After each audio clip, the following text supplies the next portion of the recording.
Doctors పట్టా పొందారు. కౌటిల్యుని అర్థశాస్త్రంలో thesis చేశారు.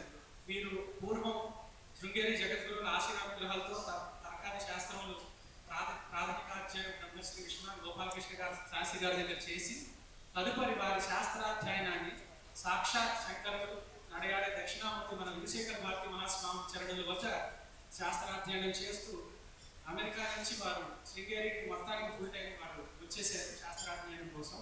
వారు 16 సంవత్సరాల వయసులో అవధానాన్ని ప్రారంభించారు. ఎన్నో అవధానాలు చేశారు. సంస్కృతంలో చేశారు, తెలుగులో చేశారు. చాలా భాగవత రామాయణ భగవద్గీత ఆదులపై ఎన్నో ప్రవచనాలు చేశారు. 33వ జగద్గురువులపై అభినవ శంకర విజయం అని చెప్పి ఒక కావ్యాన్ని రచించారు. నారసింహ నమశతకం, నక్క శతకం అని ఇత్యాది శతకాలు రచించారు. పలు గురుదేవ స్తోత్రాలు రచించారు.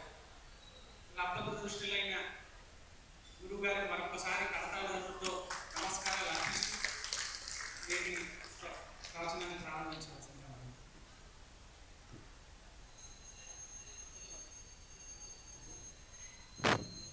శ్రీ గురుభ్యో నమః.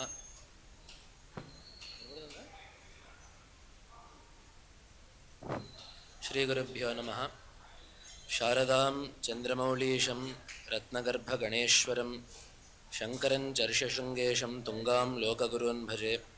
శాస్త్రాబ్ధి పారదృశ్వానం సంగహీనం తపోనిధిం భజే శ్రీ భారతీతీర్థగురుం భద్రోహదాయకం. విధువజ్జగదానంద సంధాయీ గురుశేఖరః మానసే సన్నిధత్తాం మే విధుశేఖర భారతీ. ప్రమాణనఖ నిర్భిన్న మహామోహామరారయే నమస్కుర్మో నృసింహాయ స్వప్రకాశచిదాత్మనే.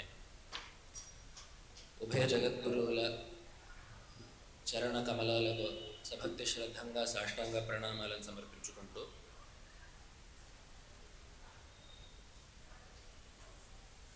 సమస్త జగత్తుకి సృష్టి స్థితి లయకారకుడైన భగవంతుడు రకరకాల సందర్భాల్లో రకరకాల కార్యాలను నెరవేర్చడానికి అవతరిస్తూ ఉంటాడు.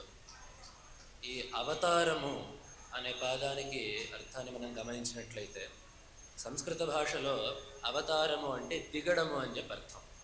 ఒక పైనుండే వాళ్ళు కిందికి దిగి రావడము అని చెప్పి అర్థం.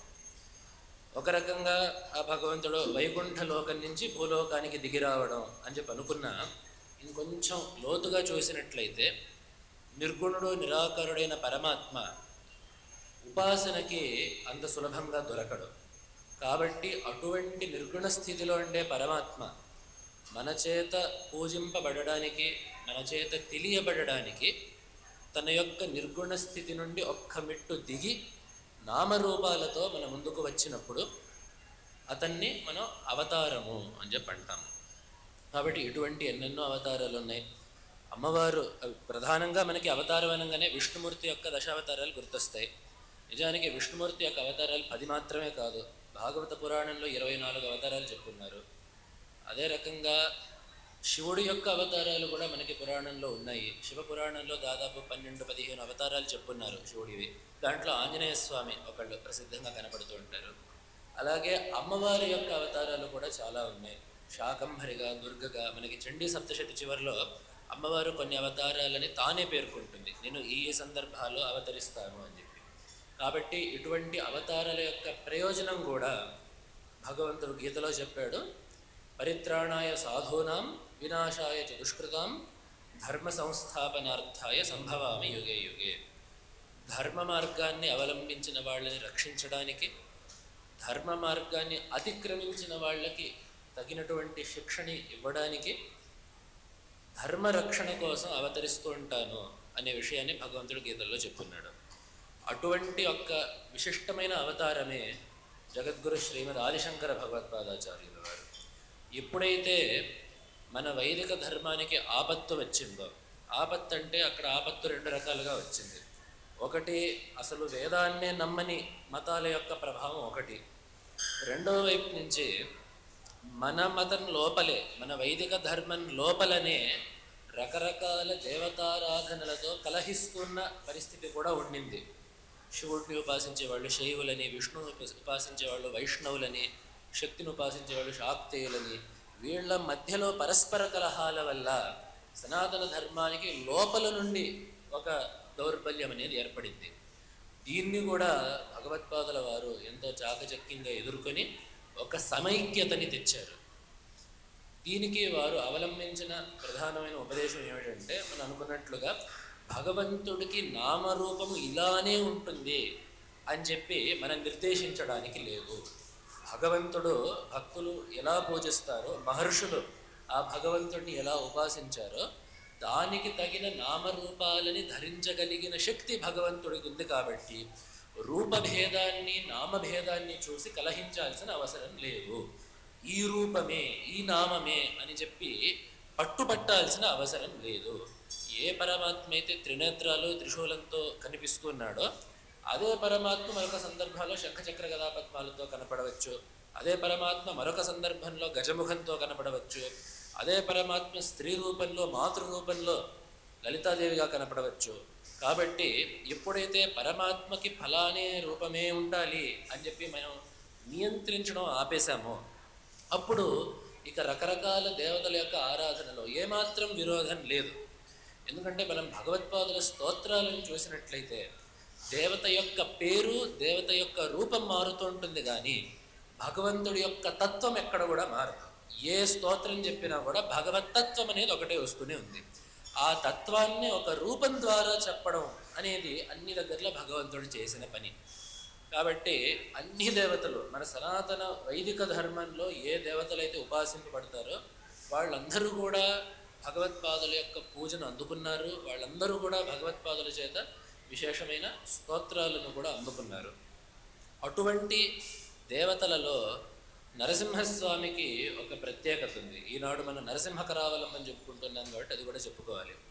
భగవత్పాదుల యొక్క ఉపాస్య దేవతల్లో నరసింహస్వామికి ఒక ప్రత్యేకత ఉన్నది. అందుకని ఆ భగవత్పాదుల అష్టోత్తర శతనామంలో కూడా వారి యొక్క చరిత్ర గురించి వారి యొక్క ప్రవర్తన గురించి ఎన్నెన్నో నామాలు మనకు కనబడుతూ ఉంటాయి. కైలాసయాత్ర సంప్రాప్త చంద్రమౌళి ప్రపూజకాయ నమః అని ఒక పేరు. ఇప్పుడు మనకి శృంగేరిలో జగద్గురు శ్రీ భారతీర్థ మహాస్వామి వారు రోజు ఏ చంద్రమౌళీశ్వర లింగాన్ని అయితే ఆరాధిస్తున్నారో ఆ లింగము భగవత్పాదులు కైలాసయాత్రలో సంపాదించారు అనేది అక్కడ చెబుతున్నది. అలాగే సౌందర్య లహరి ముఖ్య బహుస్తోత్ర విధాయకాయ నమః, సౌందర్య లహరి మొదలైన ఎన్నో స్తోత్రాలు రాశారు అని కూడా ఒక నామం ఉంది. ఈ రకంగా భగవత్పాదుల యొక్క శీలానికి వారి యొక్క ప్రవర్తనకి వారి యొక్క అవతార కార్యాలకి సూచకాలైన చాలా పేర్లు వారి అష్టోత్తరంలో ఉన్నాయి. అదే రకంగా మరొక ప్రత్యేకమైన నామం ఏముందంటే నృసింహభక్తాయ నమః అనొక విశేషమైన నామం వారి యొక్క అష్టోత్తర శతనామావళిలో కనబడుతుంది. వారు నృసింహస్వామి పట్ల విశేషమైన భక్తి ప్రపత్తులు కలిగి ఉన్నవారు అని చెప్పి వారి చరిత్రను చూసినా కూడా మనకి నృసింహస్వామి వారిని ప్రత్యేకించి అనుగ్రహించినట్లు రెండు సందర్భాలు మనకు కనబడుతుంటాయి. ఉభయ భారతితో వాదం చేసినప్పుడు భగవత్పాదులు పరకాయ ప్రవేశం చేసి తిరిగి తమ యొక్క దేహంలోకి ప్రవేశిస్తున్నప్పుడు ఏ రాజు శరీరంలోకి అయితే వారు ప్రవేశించారో భగవత్పాదుల్ని ఆ రాజు శరీరంలోనే నిర్బంధించాలి అనే ఆలోచనతో ఆ రాజు యొక్క మంత్రులు వాళ్ళ యొక్క సేవకులకి భటులకు ఏం చెప్పారంటే ఎక్కడెక్కడైతే నిర్జీవ శరీరాలు ఉన్నాయో వాటిలన్నింటినీ కూడా దహించి రండి అని చెప్పారు. నిర్జీవ శరీరాలన్నీ దహిస్తే ఇంకా ఆ రాజు శరీరం నుండి జీవుడు బయటికి వెళ్లకుండా నియంత్రించబడతాడు. కాబట్టి అటువంటి సందర్భంలో భగవత్పాదుల యొక్క శరీరానికి అగ్నిని అంటించినప్పుడు భగవత్పాదులు మళ్ళీ తమ శరీరాన్ని ప్రవేశించినప్పుడు అక్కడ నరసింహస్వామిని ప్రార్థిస్తే ఆ నరసింహస్వామి యొక్క విశేష అనుగ్రహం చేత అగ్నిబాధ శమించింది అనేది ఒక మాట కనబడుతున్నది. అదే రకంగా మరొక సందర్భంలో ఉగ్రభైరవుడు అనేవాడు, ఇతను బాగా తామసమైన ఉపాసన చేసేవాడు, భైరవుడికి బలులు ఇచ్చేవాడు. అతను వచ్చి నాకు ఆ భైరవుడు నాకు చెప్పాడు, సర్వజ్ఞుడి యొక్క శిరస్సుని ఒక సర్వజ్ఞుడైన మహాత్ముడి యొక్క శిరస్సుని నేను బలివేస్తే అది నాకు విశేషమైన సిద్ధిని కలిగిస్తుంది, నేను సశరీరంగా కైలాసానికి వెళ్ళగలుగుతాను అని చెప్పి వచ్చి భగవత్పాదుల్ని ప్రార్థిస్తే వారికి శరీరం మీద ఎటువంటి మమకారం లేదు కాబట్టి నా శరీరం వల్ల నీకు ఉపకారం ఉందంటే దాన్ని నేను కాదనేది లేదు, హాయిగా నా శిరస్సును నువ్వు తీసుకెళ్ళొచ్చు అని చెప్పి అన్నారు. అయితే ఆ సందర్భంలో భగవత్పాదుల యొక్క శిష్యుల్లో ప్రధానులైన పద్మపాదాచార్యుల వారు బాగా నరసింహోపాసన చేసిన వారు కాబట్టి ఆ క్షణంలో అతనిపై నరసింహ ఆవేశం వచ్చి అమాంతం దూకి ఆ కాపాలకుడిని చీల్చి చెండాడినట్లుగా, తర్వాత భగవత్పాదులు నరసింహస్వామిని విశేషంగా స్తుతించినట్లుగా కూడా మనకి ఆ ఐతిహ్యాలు చెబుతున్నాయి. భగవత్పాదులకి నరసింహస్వామి మీద ఎందుకు అంత విశేషమైన మక్కువ అని చెప్పంటే, ఏ తత్వమైతే చెప్పి భగవత్పాదులు సనాతన ధర్మంలోని ఉపాసనా సంప్రదాయాలన్నింటినీ ఏకం చేశారో ఆ తత్వానికి ప్రతీకే నరసింహస్వామి. ఎందుకంటే ఆ నరసింహస్వామి యొక్క అవతారం ఏం చెప్పడానికి వచ్చింది, ఆ నరసింహస్వామి యొక్క అవతారం ఎందుకు వచ్చింది అని చెప్పంటే, హిరణ్యకశిపుడికి భగవంతుడే లేడు, భగవంతుడుంటే ఫలాని రూపంతోనే ఉంటాడు, కాబట్టి ఆ రూపంలో ఉండే విశేషాలని నాకు మరణం లేకుండా నేను కోరుకుంటాను. భగవంతుడు ఆయుధాలు పట్టుకొని ఉన్నాడు కాబట్టి నాకు ఆయుధాల వల్ల మరణం లేదు. భగవంతుడు వస్తే మనిషిగానో మృగంగానో రావాలి, లేదా దేవతగానో రావాలి, కాబట్టి మనుషుల చేత మృగాల చేత దేవతల చేత నాకు మృత్యు వద్దు అని భగవంతుడు అంటే ఒక ఫలానా వ్యక్తి యొక్క రూపమే అనుకొని హిరణ్యకశిపుడు రకరకాల వరాలు కోరుకొని అటువంటి రూపం కలిగిన భగవంతుడితో విరోధాన్ని పెట్టుకున్నాడు. తద్విరుద్ధంగా దీనికి విపరీతంగా అతని యొక్క పుత్రుడైన ప్రహ్లాదుడు మాత్రం అన్ని దగ్గరలో భగవంతుడిని చూశాడు. అన్ని దగ్గరలో భగవంతుడిని చూడాలంటే అది భగవంతుడికి రూపం లేదు అని తెలిసినప్పుడే సాధ్యం అవుతుంది. మనం చెట్టుని పుట్టని చూస్తే అక్కడ మనకి దాని లోపల చతుర్భుజ మహావిష్ణువు కూర్చొని మనకు కనపడ్డు. కానీ నిర్గుణమైన పరమాత్మ సర్వవ్యాపకుడు కాబట్టి దీంట్లో కూడా నిర్గుణ రూపంతో ఉన్నాడు అనే విషయాన్ని తెలియడమే కాకుండా అనుభవించిన వాడు ప్రహ్లాదుడు.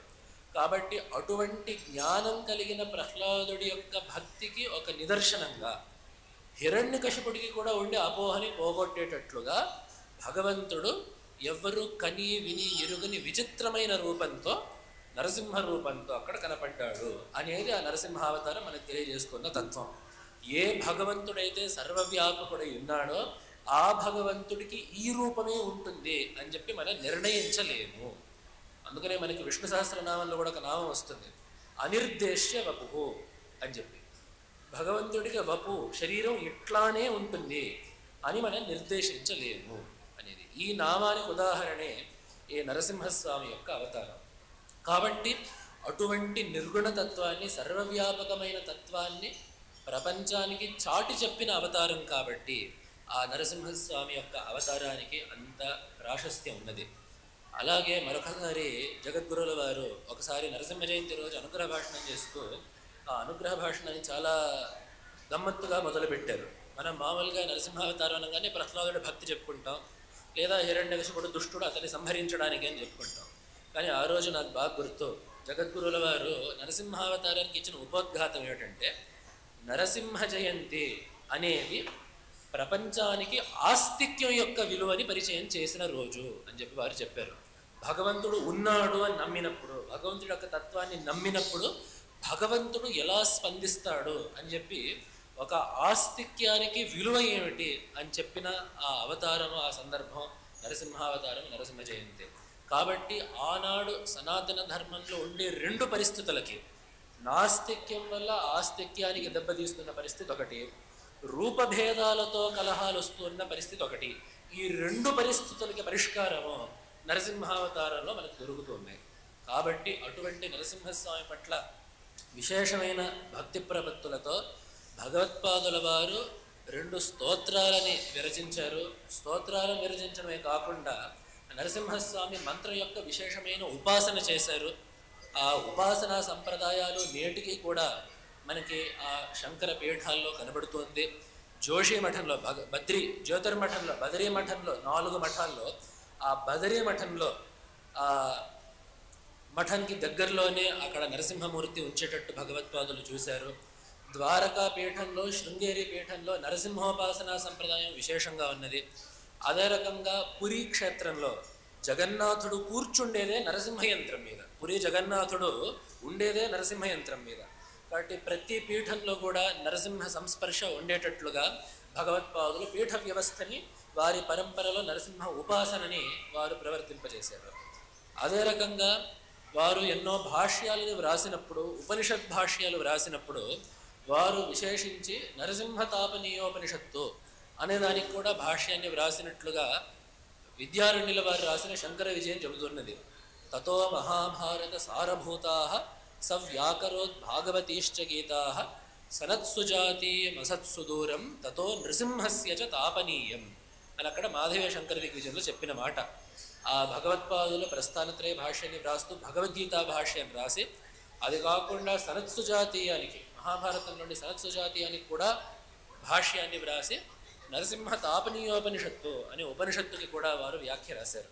అంటే ఆ నరసింహ తాపనీయోపనిషత్తులో నరసింహ మంత్రాన్ని వ్యాఖ్యానిస్తూ పరమాత్మ యొక్క నిర్గుణ తత్వాన్ని చెప్పారు. అక్కడ నరసింహ రూపాన్ని అడ్డుపెట్టుకొని అక్కడ ఎక్కువగా చెప్పింది ఏమిటంటే 3 శరీరాలకి 3 అవస్థలకి అతీతంగా ఉండే పరమాత్మ తత్వం ఏదైతే ఉందో అది నిజమైన తత్వము, పరమాత్మ తత్వం అని చెప్పి అవి ఆ నరసింహ తాపనీయోపనిషత్తులో విశేషంగా ప్రతిపాదించబడి ఉంది. కాబట్టి అటువంటి ఉపనిషత్తుకి కూడా భగవత్పాదులు వ్యాఖ్య రాసి ఉన్నారు. ఇది కాక మనకి ప్రసిద్ధిలో 2 స్తోత్రాలు ఉన్నాయి. ఒకటి నరసింహ పంచరత్న స్తోత్రం అని చెప్పి ఒకటి, మరింత ప్రసిద్ధంగా నరసింహ కరావలంబ స్తోత్రం అని చెప్పి ఒకటి. ఈ నరసింహ పంచరత్న స్తోత్రం నిజానికి చాలా అద్భుతమైన స్తోత్రం, చాలా వేదాంత దక్షిణామూర్తి స్తోత్రానికి ధీటైన స్తోత్రం. ఎలాగైతే ఆ దక్షిణామూర్తి స్తోత్రంలో ఆ వేదాంత తత్వాన్నంతా కూడా దక్షిణామూర్తితో అన్వయించి ప్రదర్శించారో, అదేవిధంగా వేదాంతం యొక్క సారమంతా 5 శ్లోకాల్లో నరసింహస్వామికి అన్వయించి ఆ స్తోత్రంలో భగవత్పాదులు పెట్టారు. అయితే అది చాలా గంభీరమైన వేదాంత విచారం కాబట్టి అది కరావలంబ స్తోత్రానికి వచ్చినంత ప్రసిద్ధి దానికి రాలేదు. అయితే కరావలంబ స్తోత్రము చాలా గొప్ప స్తోత్రం. ఎందుకంటే ఏకకాలంలోనే దీంట్లో వేదాంత తత్వము చెప్పి ఉన్నారు, అలాగే భగవంతుడిని ఎలా ధ్యానించాలో చెప్పి ఉన్నారు, ఈ స్తోత్రం వల్ల మనకి కలిగే ప్రయోజనాలు చెప్పి ఉన్నారు, అలాగే ఈ స్తోత్ర పఠనం ద్వారా అన్ని విధాల ఆపత్తులు పోయి, రోగాలు పోయి, భయాలు పోయి మనకి నరసింహస్వామి యొక్క రక్షణను కలిగించే అవకాశం కూడా ఈ స్తోత్రం ద్వారా భగవత్పాదులు ఏర్పరిచారు. కాబట్టి అటువంటి స్తోత్రాన్ని వచ్చే గంట సేపు మనం కొద్దిగా గంట 30 గంట సేపు మనం చర్చించుకోబోతున్నాం. అసలు ముందు లక్ష్మీ నృసింహ మమదేహి కరావలంబం అనేది ఈ స్తోత్రంలో మకుటంగా వస్తున్నది. భగవత్పాదుల యొక్క గొప్పతనం ఏమిటంటే సనాతన ధర్మాన్ని సంస్కరించడమే కాకుండా వారి యొక్క వాంగ్మయం అనేది కూడా భారతీయ సాహిత్యం మీద, స్తోత్ర సాహిత్యం మీద చాలా ప్రభావాన్ని చూపించింది. భుజంగ ప్రయాత స్తోత్రాలు చాలా ప్రసిద్ధిలోకి వచ్చాయి ఈరోజు. ఆ భుజంగ ప్రయాత స్తోత్రాన్ని వ్రాయడం మొదలుపెట్టిందే భగవత్పాదుల వారు. అదే రకంగా ఈ కరావలంబ స్తోత్రాలు, మమదేహి కరావలంబం, రకరకాల దేవతలను ఉద్దేశించి మమదేహి కరావలంబం, నాకు నీ చేయూతనియ్యి అని ప్రార్థించే స్తోత్రాలను కూడా మొదలుపెట్టింది భగవత్పాదులే. కాబట్టి తాత్వికమైన విషయాలు పక్కన పెట్టినా కూడా వాంగ్మయ సంబంధంగా, సాహిత్య సంబంధంగా కూడా భారతీయ స్తోత్ర సాహిత్యానికి భగవత్పాదులు మార్గనిర్దేశం చేసిన వారు అని కూడా మనకు తెలుస్తున్నది. అయితే ఈ మకుటాన్ని మనం చూసినట్లయితే ముందు ఇక్కడ పరమాత్మని లక్ష్మీ నృసింహుడు అని సంబోధించారు. లక్ష్మీ నృసింహుడు అంటే లక్ష్మితో కూడి ఉన్న నరసింహస్వామి అని దానికి అర్థం. ఈ నృసింహ శబ్దానికి అర్థం కూడా ఇక్కడ మనం ఒకసారి అనుకోవాలి. నృసింహ శబ్దానికి అర్థము మనకి శాస్త్రాల్లో చెప్పి ఉన్నారు. ఎందుకంటే భగవంతుడి యొక్క ఏ నామమున్నా కూడా దానికి స్థూలంగా కనపడే ఒక అర్థము, తాత్వికంగా కనపడే ఒక అర్థం ఉంటూ ఉంటాయి. ఉదాహరణకి శివుడు అనగానే మనకి ఒక రూపం మనకి గుర్తొస్తుంది. శివనామానికి అర్థం ఏమిటి అని చెప్పంటే అత్యంత మంగళస్వరూపుడైన వాడు, మోక్షం, పరమసుఖమైన మోక్షాన్ని ఇవ్వడం వల్ల అందరికీ మంగళాన్ని కలిగించేవాడు అని చెప్పి అర్థం. అలాగే ఏదో విష్ణువు అని చెప్పంటే మనకి వెంటనే ఒక రూపం గుర్తొస్తుంది. అయితే ఆ విష్ణు శబ్దానికి అర్థం ఏమిటంటే ఈ శంఖచక్ర గదా పద్మాలు ఉన్న రూపం మాత్రమే కాకుండా సర్వవ్యాపకమైన చైతన్యము అని చెప్పి అర్థం. అలాగే ఏదో దుర్గా అని చెప్పి పేరుంటే ఆ మహిషాసురుడిని సంహరించిన దేవత అని మాత్రమే అర్థం కాకుండా పొందడానికి చాలా కష్టమైనది, చేరడానికి చాలా కష్టమైనది. ఎందుకంటే మోక్షం, ఆ పరమాత్మని, మోక్ష స్వరూపమైన పరమాత్మని చేరుకోవడం అంత వీలైన సులభమైన విషయం కాదు. కాబట్టి అట్లా మోక్ష రూపంగా ఉండి చాలా చేరుకోవడానికి కష్టంగా ఉండే తల్లి కాబట్టి ఆవిడకి దుర్గా అని పేరు. ఈ రకంగా పరమాత్మ యొక్క పేర్లకి స్థూలమైన ఒక అర్థం కనపడుతున్నప్పటికీ లోపలుండే అంతరార్థం ఒకటి ఉంటూనే ఉంటుంది. అలాగే నరసింహ నామాన్ని చూసినా కూడా స్థూలంగా నరరూపము సింహరూపము రెండు ఉన్నవాడు నరసింహుడు అని చెప్పి అందరికీ తెలుస్తున్న విషయం. అయితే ఇక్కడ తాత్వికంగా మన శాస్త్రాల్లో చెప్పిన విషయం ఏంటంటే నృశబ్దే నోచ్యతే జీవ సింహశబ్దేన చ స్వరాట్ తయోరైక్యం శృతి ప్రోక్తం నృసింహ ఇది శబ్ద్యతే అని చెప్పి మనకి శాస్త్రంలో చెప్తున్నారు. నరులు అంటే జీవులు అని చెప్పి అర్థం. అందుకనే మన నారాయణ శబ్దానికి అర్థం చెప్పుకున్నప్పుడు కూడా నారము అంటే నరుల యొక్క సమూహము అని చెప్పుకుంటుంటాం. కాబట్టి నర అనే పదం చేత జీవులందరూ కూడా చెబుతున్నారు. సింహము అంటే ఎవరు అంటే శ్రేష్ఠుడైన వాడు సింహుడు. మీరు చూడండి రాజసింహుడు అని చెప్పంటారు. రాజులో శ్రేష్ఠుడైన వాడు రాజసింహము. అలాగే కవుల్లో శ్రేష్ఠుడైన వాడు కవిసింహము. ఈ రకంగా సింహము అంటే శ్రేష్ఠుడు అని చెప్పి అర్థం. అందరికంటే శ్రేష్ఠుడైన వాడెవరని చెప్పంటే ఈశ్వరుడు. అందరికంటే పైవాడు, అందరికంటే శ్రేష్ఠుడైన వాడిని ఈశ్వరుడు అని చెప్పి అన్నారు. కాబట్టి నర శబ్దానికి జీవుడు అని చెప్పి అర్థం, సింహ శబ్దానికి ఈశ్వరుడు అని చెప్పి అర్థం. జీవుడు ఈశ్వరుడు వేరు కాదు, వీరిద్దరిలో ఉండేది ఒకటే చైతన్యం అని చెప్పేదే నరసింహము అనే ఏకశబ్దము అనేది కూడా అక్కడ చెప్పున్నారు. అలాగే ఇంకో రకంగా సింహ శబ్దానికి హింసించువాడు అని చెప్పి అర్థం. అసలు సింహ శబ్దమే సంస్కృత వాంగ్మయంలో వచ్చింది హింస శబ్దం నుంచి. కాబట్టి హింసించేవాడు అని చెప్పి అర్థం. జీవుల యొక్క జీవత్వాన్ని పోగొట్టేవాడు. జీవుడు అంటే ఎవరు? జనన మరణ చక్రంలో చిక్కుకున్నవాడు. మళ్ళీ మళ్ళీ పుడుతుంటాడు, మళ్ళీ మళ్ళీ మరణిస్తుంటాడు, రాగద్వేషాలతో కర్మలు చేస్తుంటాడు, దాని ఫలితాన్ని అనుభవిస్తుంటాడు, దానికోసం మళ్ళీ మళ్ళీ పుడుతుంటాడు. ఇటువంటి వాడిని జీవుడు అంటారు. ఇలా మళ్ళీ మళ్ళీ బ్రతికి చనిపోయి పుట్టి చనిపోయి ఉండే లక్షణమే జీవత్వం. ఇటువంటి జీవత్వాన్ని హింసించేవాడు నరసింహుడు అని చెప్పి కూడా మనకి అర్థం చెప్పున్నారు. కాబట్టి నరసింహుడు అంటే నరసింహ రూపం కలిగిన వాడు అని చెప్పి మాత్రమే అర్థం కాదు, జీవ బ్రహ్మ ఐక్యతత్వానికి నిలువెత్తు నిదర్శనమైన వాడు. అదేవిధంగా జీవుల యొక్క జీవత్వాన్ని పోగొట్టి వాళ్ళకి మోక్షాన్ని ప్రసాదించే పరమాత్మ అనేది ఈ నరసింహస్వామికి అర్థం. అయితే నరసింహ శబ్దానికి అర్థం అయితే ఇక్కడ లక్ష్మీ నృసింహ అని సంబోధించారు. ఇక్కడ లక్ష్మీదేవి ఎందుకంటే ఆ పరమాత్మకు విశేషమైన శక్తి ఒకటి ఉంది. ఆ శక్తికి ఎలాగైతే పరమాత్మకి రూపాన్ని బట్టి పేరు మారుతూ ఉంటుందో ఆయా రూపాన్ని బట్టి శక్తి యొక్క పేరు కూడా మారుతూ ఉంటుంది. ఎప్పుడైతే పరమాత్మని శివుడు అని చెప్పన్నామో ఆ శక్తి మనం పార్వతి అని పిలిచాం. అదేవిధంగా ఎప్పుడైతే ఆ పరమాత్మని బ్రహ్మ అని పిలిచామో ఆ శక్తి మనం సరస్వతి శారద అని పిలుస్తున్నాం. అలాగే ఆ పరమాత్మ మహావిష్ణువుగా కనబడుతున్నప్పుడు ఆ శక్తికి సరస్వతి, ఆ శక్తికి లక్ష్మి అని పేరు పెడుతున్నాం. కాబట్టి ఇక్కడ లక్ష్మీ నృసింహుడు అని చెప్పంటే ఆ పరమాత్మ యొక్క అనంతమైన శక్తికి సంకేతం. ఎందుకంటే ఆ శక్తితోనే పరమాత్మ ఈ సమస్త ప్రపంచాన్ని నడుపుతున్నాడు, దాన్ని సృష్టిస్తున్నాడు, చివరిలో దాన్ని లయం చేసుకుంటున్నాడు. కాబట్టి పరమాత్మ ఎంత అనంతమైన శక్తి కలిగిన వాడు అనే విషయాన్ని ఇక్కడ లక్ష్మీ నరసింహుడు అనే మాట మనకు తెలుస్తుంది. అలాగే ఇక్కడ మమదేహి కరావలంబం అని చెప్పి ఇక్కడ ప్రార్థించేది కూడా భగవంతుడి యొక్క చేయూతని. భగవంతుడి యొక్క చేయూత ఎందుకు కావాలి అని చెప్పంటే కేవల పురుష ప్రయత్నం చేత మన అన్ని పనులు సాధిస్తాయి అని చెప్పి ఏమీ లేదు. ఎందుకంటే పురుష ప్రయత్నం మన చేతుల్లో మాత్రమే ఉంది. కానీ ఒక పరిస్థితి సఫలం అవ్వాలంటే దాని మీద చాలామంది యొక్క ప్రభావాలు ఉంటాయి. చాలామంది ఇతర జీవులు కూడా ఒక దానికోసం ప్రయత్నిస్తూ ఉంటారు. అది మన ప్రయత్నానికి సహకరించవచ్చు, మన ప్రయత్నానికి విరుద్ధం కూడా కావచ్చు. అదే రకంగా మన యొక్క కర్మ మన పరిస్థితి ఎలా ఉందో తెలియదు, ఏ కర్మఫలం ఎప్పుడు వస్తుందో మనకు తెలియదు. ఇటువంటి విషయాలన్నింటినీ కూడా మన చేతుల్లో లేని విషయాలు ఏవేవైతే ఉన్నాయో అవన్నీ కూడా భగవంతుడి చేతుల్లో ఉన్నాయి. కాబట్టి మనం ఏ ఫలంలో కూడా ఏ కార్యంలో కూడా మనం సఫలం అవ్వాలంటే అక్కడ తప్పనిసరి భగవంతుడి యొక్క ఆలంబన అనేది మనకి అవసరము అనే విషయాన్ని ఇక్కడ మనకి మమదేహి కరావలంబం అనేది మనకి చెబుతున్నది. ఇది లౌకికమైన విషయాల కోసం. మరి తత్వం విషయంలో మోక్షాన్ని పొందాలన్నా కూడా అక్కడ భగవంతుడి యొక్క అవలంబం ఎంతో అవసరమైనది. నిజానికి భగవంతుడు అటువంటి అవలంబాన్ని మనకి ఇదివరకే ఇచ్చున్నాడు. ఎందుకంటే గీతల్లో కూడా చెప్పాడు, ఎవరైతే ఈ సాధనా మార్గంలో ముందుకు వెళ్తారో వాళ్ళ సాధన వృధా కాకుండా నేను చూసుకుంటాను అని ఒక ఆలంబనే భగవంతుడి గీతల్లో చెప్పి ఉన్నాడు. నహి కళ్యాణకృత్ కశ్చిత్ దుర్గతిం తాత గచ్చతి. ఎవరైతే శుభంకరమైన పనులను చేస్తారో, ఈ సాధన మార్గంలో ముందుకెళ్తారో వాళ్ళని నేను ఎప్పటికీ కూడా వదలను.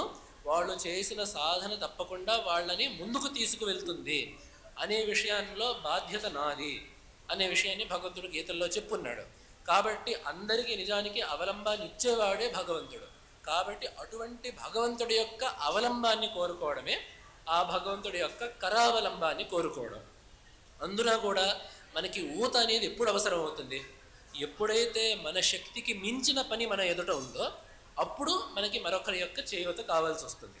మనం మాత్రమే చేసుకోగలిగే పని ఉంటే వేరే వాళ్ళ యొక్క చేయూత అవసరం లేదు. ఎప్పుడైతే మన శక్తికి మించిన పని మన ఎదుట ఉంటుందో అప్పుడు మనం తప్పకుండా ఎవరికైతే ఆ పరిస్థితిని ఎదుర్కొనే శక్తి ఉంటుందో అటువంటి వారి యొక్క చేయూతని మనం తీసుకుంటూ ఉంటాం. కాబట్టి ఇక్కడ ఈ కరావలంబాన్ని భగవత్పాదులు దేనికోసం కోరుకున్నారో మనం చూడాలి. ఈ స్తోత్రంలో మూల పాఠంలో, ప్రామాణికమైన పాఠంలో ఈ స్తోత్రంలో 17 శ్లోకాలు ఉంటాయి. శ్రీమద్ పయోనిధి నికేతన నుంచి లక్ష్మీ నృసింహ చరణాబ్జ మధువ్రతేన అనే శ్లోకం వరకు కూడా 17 శ్లోకాలు ప్రామాణికమైన పాఠంలో, పీఠంలో కూడా సంప్రదాయంలో వస్తున్న పాఠంలో 17 శ్లోకాల యొక్క పాఠం. దీంట్లో దాదాపు 10 శ్లోకాల వరకు కూడా భగవత్పాదులు ప్రార్థించింది ఒకటే, సంసారం నుంచి నాకు విముక్తి కావాలి అనేదే ఈ స్తోత్రంలో ప్రధానమైనది. సంసారం అనేది ఒక ఏనుగు వంటిది, నన్ను తొక్కేస్తోంది, దాని నుండి నన్ను రక్షించు. సంసారం అనే వలలో పడిన చేపను నేను, దాని నుంచి నన్ను విడిపించు. సంసారం అనే దావాగ్నిలో పడ్డాను, దాని యొక్క తాపాన్ని నేను తట్టుకోలేకపోతున్నాను, దాని నుండి నాకు విముక్తిని కలిగించు. సంసారం అనే వృక్షాన్నెక్కి దాని నుండి పడిపోతున్నాను, ఆ సందర్భంలో నన్ను రక్షించు. సంసారం అనే ఘోరారణ్యంలో నేను దారి తప్పాను, దాని నుండి విముక్తి మార్గాన్ని నాకు చూపించు. సంసారం అనే నూతిలో నేను పడిపోయాను, ఆ నూతి నుండి నన్ను పైకెత్తు అని రకరకాల ఉపమానాలు చెప్పి చివరికి చెప్పింది ఏమిటంటే ఈ సంసారమే దాని నుండి నన్ను నువ్వు బయట పెట్టాలి అనేది అన్ని శ్లోకాల్లో వస్తున్న తాత్పర్యం. నిజానికి జ్ఞాన మార్గంలో భగవత్పాదులాగా జ్ఞాన మార్గంలో ఉండే వాళ్ళకి అంతకంటే కోరుకుండేది ఏమీ లేదు. అందుకనే భగవత్పాదులు కూడా ఆ ప్రశ్నోత్తరత్న మాలికలో ఏమంటారంటే త్వరితం కిం కర్తవ్యం విదుషాం. నిజమైన వివేకం కలిగిన వాళ్ళు అతి వేగంగా ఏం చేస్తారు, తొందరతో బాగా మనం ఈ విషయాన్ని మనం తొందరగా పొందాలి అనుకొని ఏం చేస్తారు అని చెప్పంటే సంసార సంతతి ఛేద. సంసార యొక్క సంతతి మళ్ళీ మళ్ళీ పుట్టడం, మళ్ళీ మళ్ళీ చనిపోవడం అనే ఈ ప్రవాహం ఏదైతే ఉందో దాని నుండి బయటపడడానికి వివేకం కలిగిన వాడు త్వరగా పనిచేస్తాడు అనే విషయాన్ని అక్కడ భగవత్పాదులు చెప్పున్నారు. దానికి నిదర్శనం భగవత్పాదుల కంటే ముందు కూడా ప్రహ్లాదుడు ఇదే మాట భాగవతంలో చెప్పున్నాడు. నరసింహస్వామి హిరణ్యకశిపుడిని సంహరించి ఆ సింహాసనం మీద కూర్చొని ఉన్నప్పుడు ఎవ్వరూ కూడా ఆ భగవంతుడిని సమీపించడానికి వాళ్ళకి ధైర్యం చాలలేదు. అటువంటి పరిస్థితిలో ప్రహ్లాదుడు ఎటువంటి భయం లేకుండా కూడా చక్కగా సమీపించి భగవంతుడికి నమస్కరించాడు. అక్కడ నా రూపం అత్యంత భయానకమైన నా రూపాన్ని చూస్తుంటే నీకు భయం వేయడం లేదా అని అడిగినప్పుడు అక్కడ ప్రహ్లాదుడు చెప్పిన మాట ఒకటి ఉంది, నాహం విభేమ్యజిత తేతి భయానకాస్య జిహ్వార్క నేత్ర రభసి భృకుటోగ్ర దంష్ట్రాత్. నీ రూపం ఏదైతే ఉందో, నీ కనుబొమ్మలు కానీ నీ కోరలు కానీ అరిభిన్ నఖాగ్రాత్, నువ్వు శత్రువుని సంహరించడానికి వాడిన ఆ నఖాలని కానీ నీ యొక్క గర్జనని కానీ నిర్హ్రాద భీత దిగిభాత్, నీ యొక్క గర్జనని కానీ వేటిని చూసి కూడా నాకు ఈషత్తు కూడా భయం కలగడం లేదు అని చెప్పి అన్నాడు ప్రహ్లాదుడు.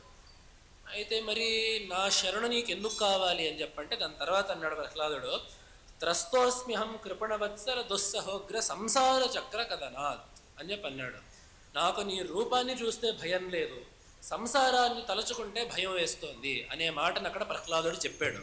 అక్కడ ప్రహ్లాదుడు నరసింహస్వామిని ఉద్దేశించి ఏ మాటనైతే అన్నాడో నిజానికి అభయం ఇచ్చేది నువ్వు. అందుకని అక్కడ ప్రహ్లాదుడు అంటాడు రూపం నృసింహ విభయాయ జనాస్మరంతి. ఓ నరసింహ, నువ్వు ఏమీ చేయక్కర్లేదు, నీ రూపాన్ని తలుచుకుంటే అందరికీ కూడా అభయం వస్తుంది అనే విషయాన్ని కూడా అక్కడ ప్రహ్లాదుడు భాగవతంలో చెప్పి అన్నాడు. కాబట్టి అక్కడ ఏ తత్వాన్ని అయితే నరసింహస్వామిని ఉద్దేశించి ప్రహ్లాదుడు అన్నాడో, నీ రూపము నీ యొక్క అనుగ్రహం మాకు మోక్షాన్ని కలిగిస్తుంది, సంసారం నుంచి విముక్తిని కలిగిస్తుంది, భయం అనేది నిజానికి సంసారం నుండే ఉంది అని ఏ భావాన్ని అయితే అలనాడు కృతయుగంలో ప్రహ్లాదుడు నరసింహస్వామి ముందు ప్రకటించాడో, అదే భావాన్ని మళ్ళీ అంతటి జ్ఞాని అయిన భగవత్పాదుల వారు ఈ కరావలంబ స్తోత్రం ద్వారా ప్రకటించారు. సంసారం అంటే ఎందుకు అంత భయం? చాలామంది ఈ లోకంలో సుఖంగానే ఉన్నారు కదా, కొంతమంది దుఃఖంతో ఉన్నారు, కొంతమంది సుఖంగా ఉన్నారు. అట్లా కొంతమంది దుఃఖం కొంతమందికి సుఖాన్ని ఇచ్చిన సంసారం అందరికీ దుఃఖకరమైనది అని చెప్పి మనం ఎలా చెప్పగలుగుతామంటే, ఈ మాట ఎవరంటారంటే సంసారం మీద సరైన అవగాహన లేని వాళ్ళే అంటారు. ఎందుకంటే మనం సంసారంలో కోరుకునేది అప్పుడప్పుడు సుఖాలనే కాదు, మనం ఎల్లప్పుడూ సుఖంగా ఉండాలని చెప్పి కోరుకుంటాం. అటువంటి సుఖం మనకు సంసారంలో ఎప్పటికీ దొరకదు. అయితే మన సంసారంలో ఖాయంగా చెప్పగలిగేది ఏమిటంటే, దుఃఖం అనేది మళ్ళీ మళ్ళీ కలుగుతూ ఉంటుంది. ఎందుకు అని చెప్పి మనం చూసుకున్నట్లయితే, ఈ లోకంలో అన్ని వస్తువులు రెండు రకాలుగా ఉంటాయి. మనకి ఇష్టమైన వస్తువులు, మనకి ఇష్టం లేని వస్తువులు. ఇష్టం లేని వస్తువుల వల్ల దుఃఖం కలుగుతుంది అనే విషయం అందరికీ స్పష్టంగా తెలుస్తుండేది. అయితే మనకి ఇష్టం కలిగించే వస్తువులు కూడా మనకి దుఃఖాన్ని చివరికి కలిగిస్తూ ఉంటాయి అనే విషయాన్ని మనం చాలాసార్లు మనం గుర్తించాం. ఎందుకంటే మనకి ఏ వస్తువు అయితే మనకి సుఖాన్ని కలిగిస్తుందో అది ఎంతకాలం మనతో పాటు ఉంటుంది? ఆ వస్తువు ఉన్నంత వరకు మనం ఉంటామని నమ్మకము లేదు. కాబట్టి ఒకవేళ అట్లా విడిపోయినా కూడా ఆ వస్తువు వల్ల వచ్చే సుఖాన్ని మనం కోల్పోతున్నాం. ఒకవేళ మనం ఉన్నా కూడా శాశ్వతంగా ఉండే వస్తువు ఈ ప్రపంచంలో ఒక్కటి కూడా లేదు. కాబట్టి ఆ వస్తువు కూడా ఎప్పటికప్పటికి జారిపోవాలి. ఎప్పుడైతే ఆ వస్తువు జారిపోయిందో ఆ వస్తువు యొక్క వియోగం వల్ల వచ్చే దుఃఖం మాత్రం కలకాలం నిలుస్తుంది. ఆ వస్తువు మన దగ్గర ఉన్నంతకాలం మనం సుఖం అనుభవిస్తాం అన్నమాట నిజమే.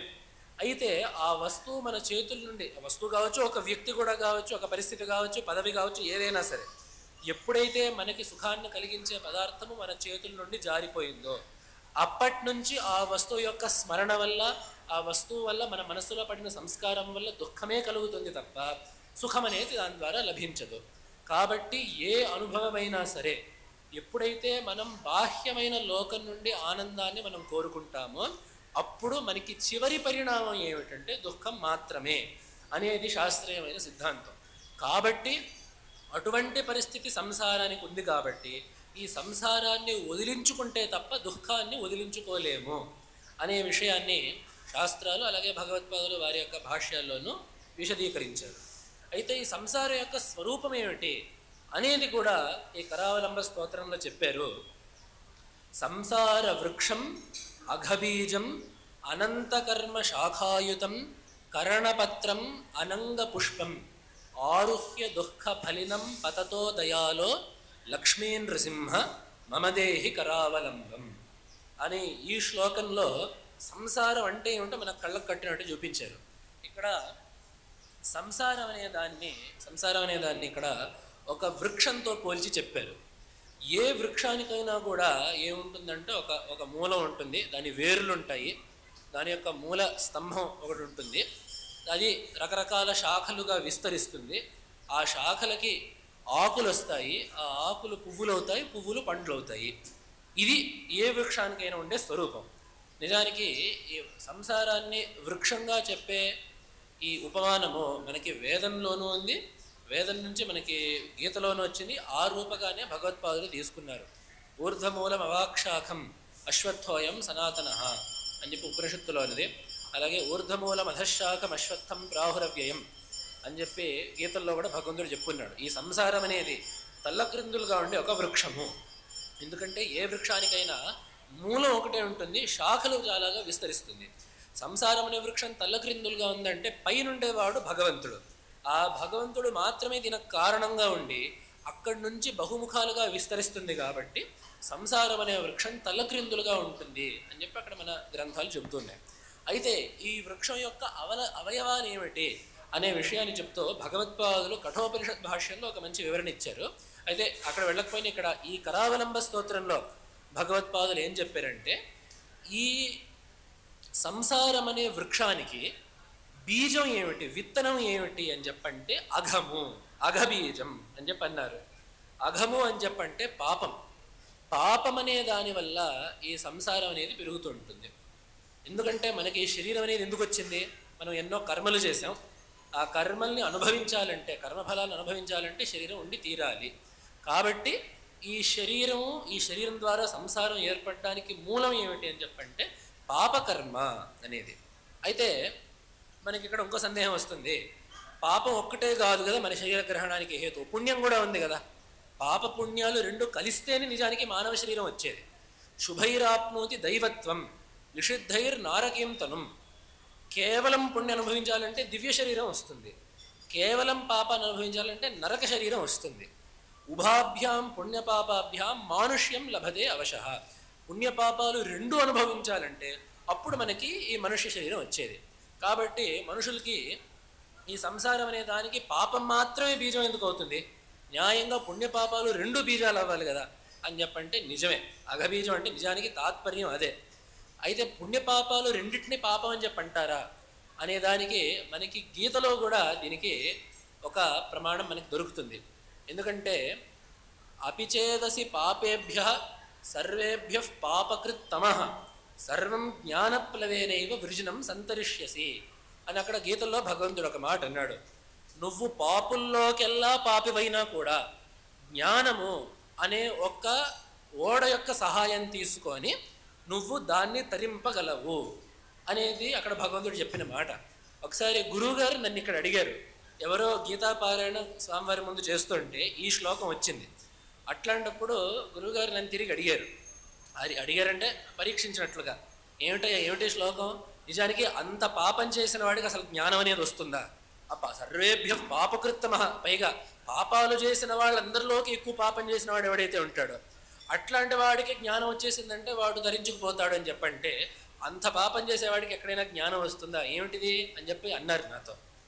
అనగానే నిజమే కదా గురుగారు, చూస్తాను అని చెప్పి వెళ్ళి నేను మళ్ళీ భగవత్పాదుల గీతా భాష్యాన్ని చూసి వచ్చాను.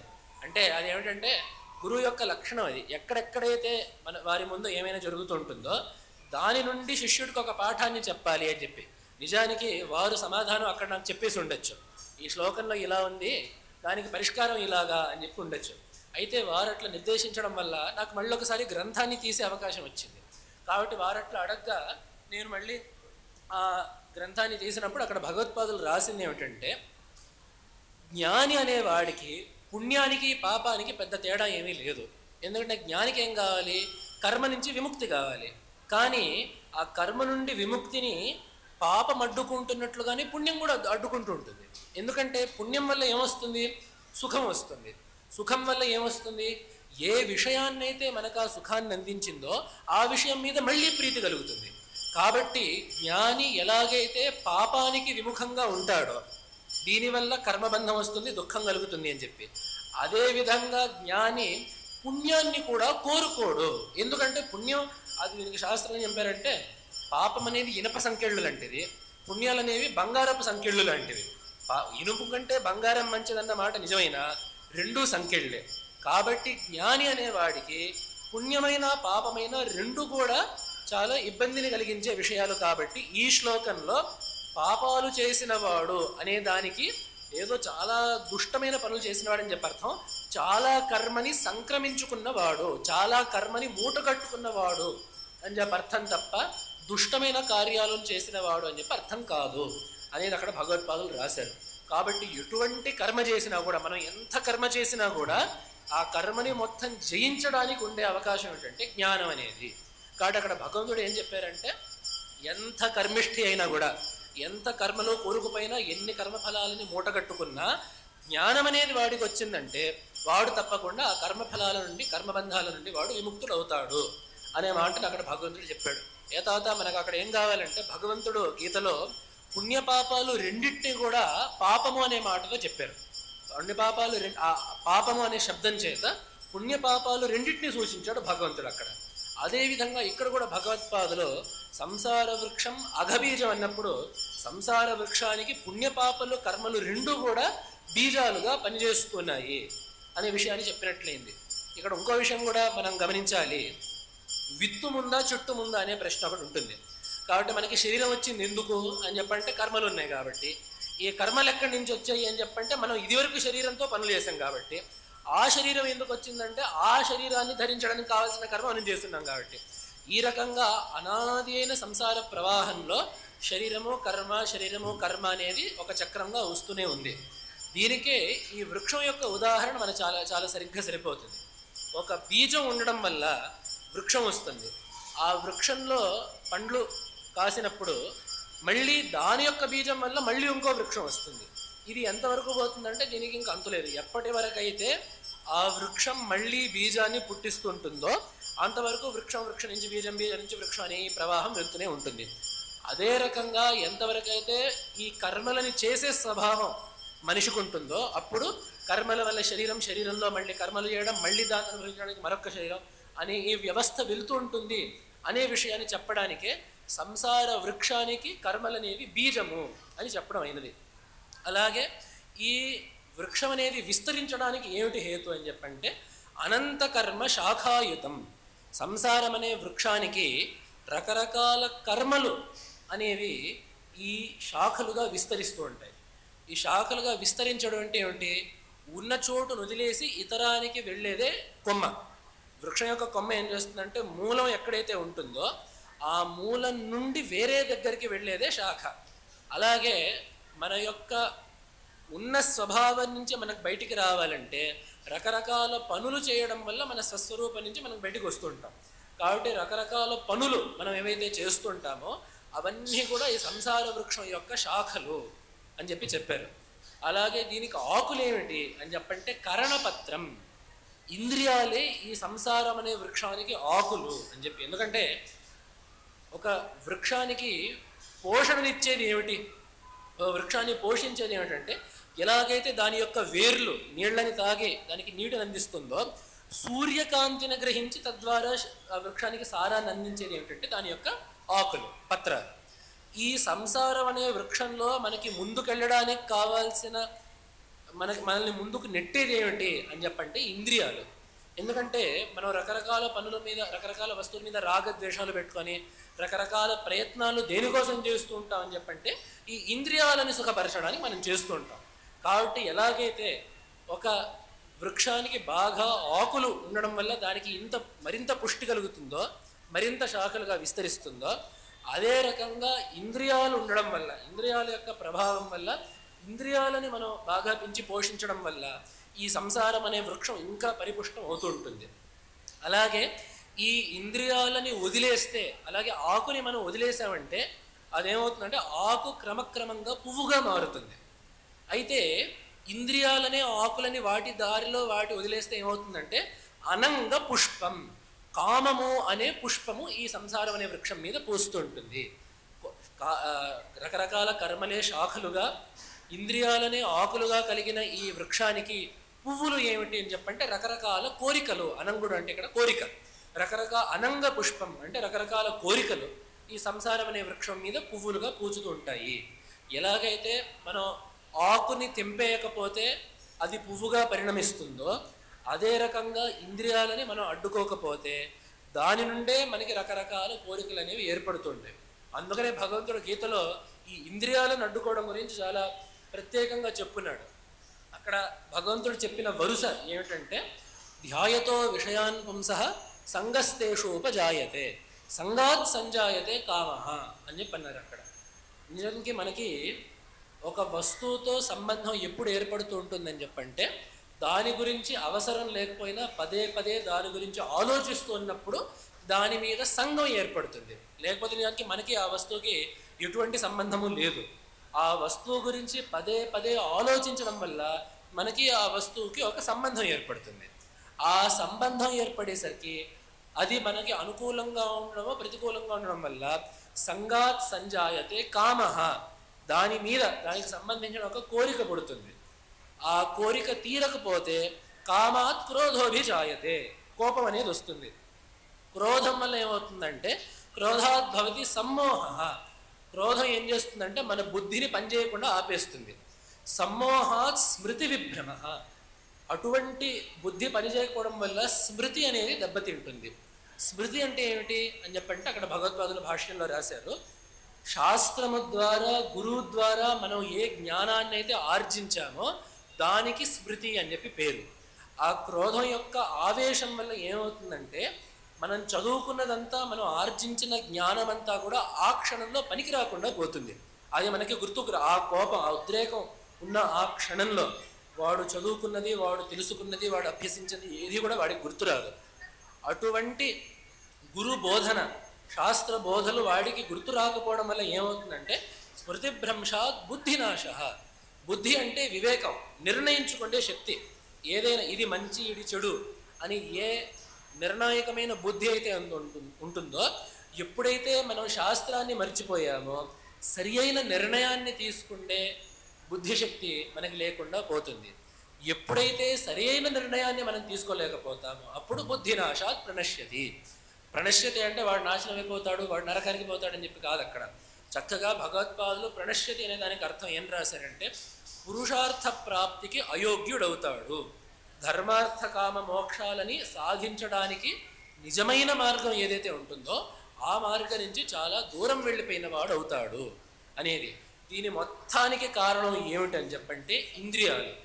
ఇంద్రియాలు ఎప్పుడైతే ఒక వస్తువు మీద లగ్నమయ్యాయో దానికి సహజంగా ఒక కోరిక దాని మీద ఏర్పడుతుంది. అది చెప్పడానికి మనం ఈ వరసంతా చెప్పింది.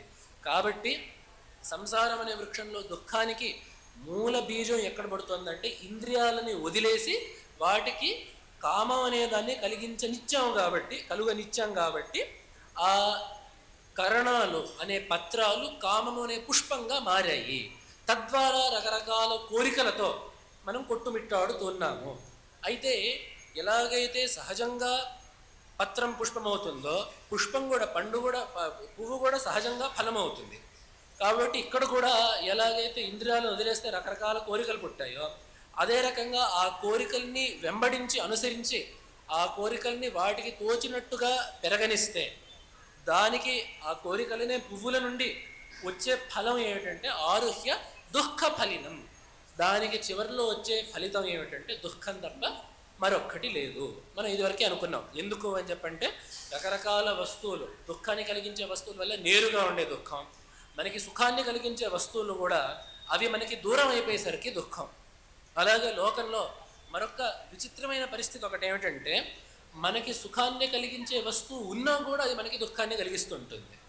దీన్ని నిజానికి భగవత్పాదులు ఒక మంచి ఉదాహరణతో నరసింహ పంచరత్న స్తోత్రంలో చెప్పారు. మనం దాన్ని కూడా అక్కడ ప్రస్తావించుకోవచ్చు.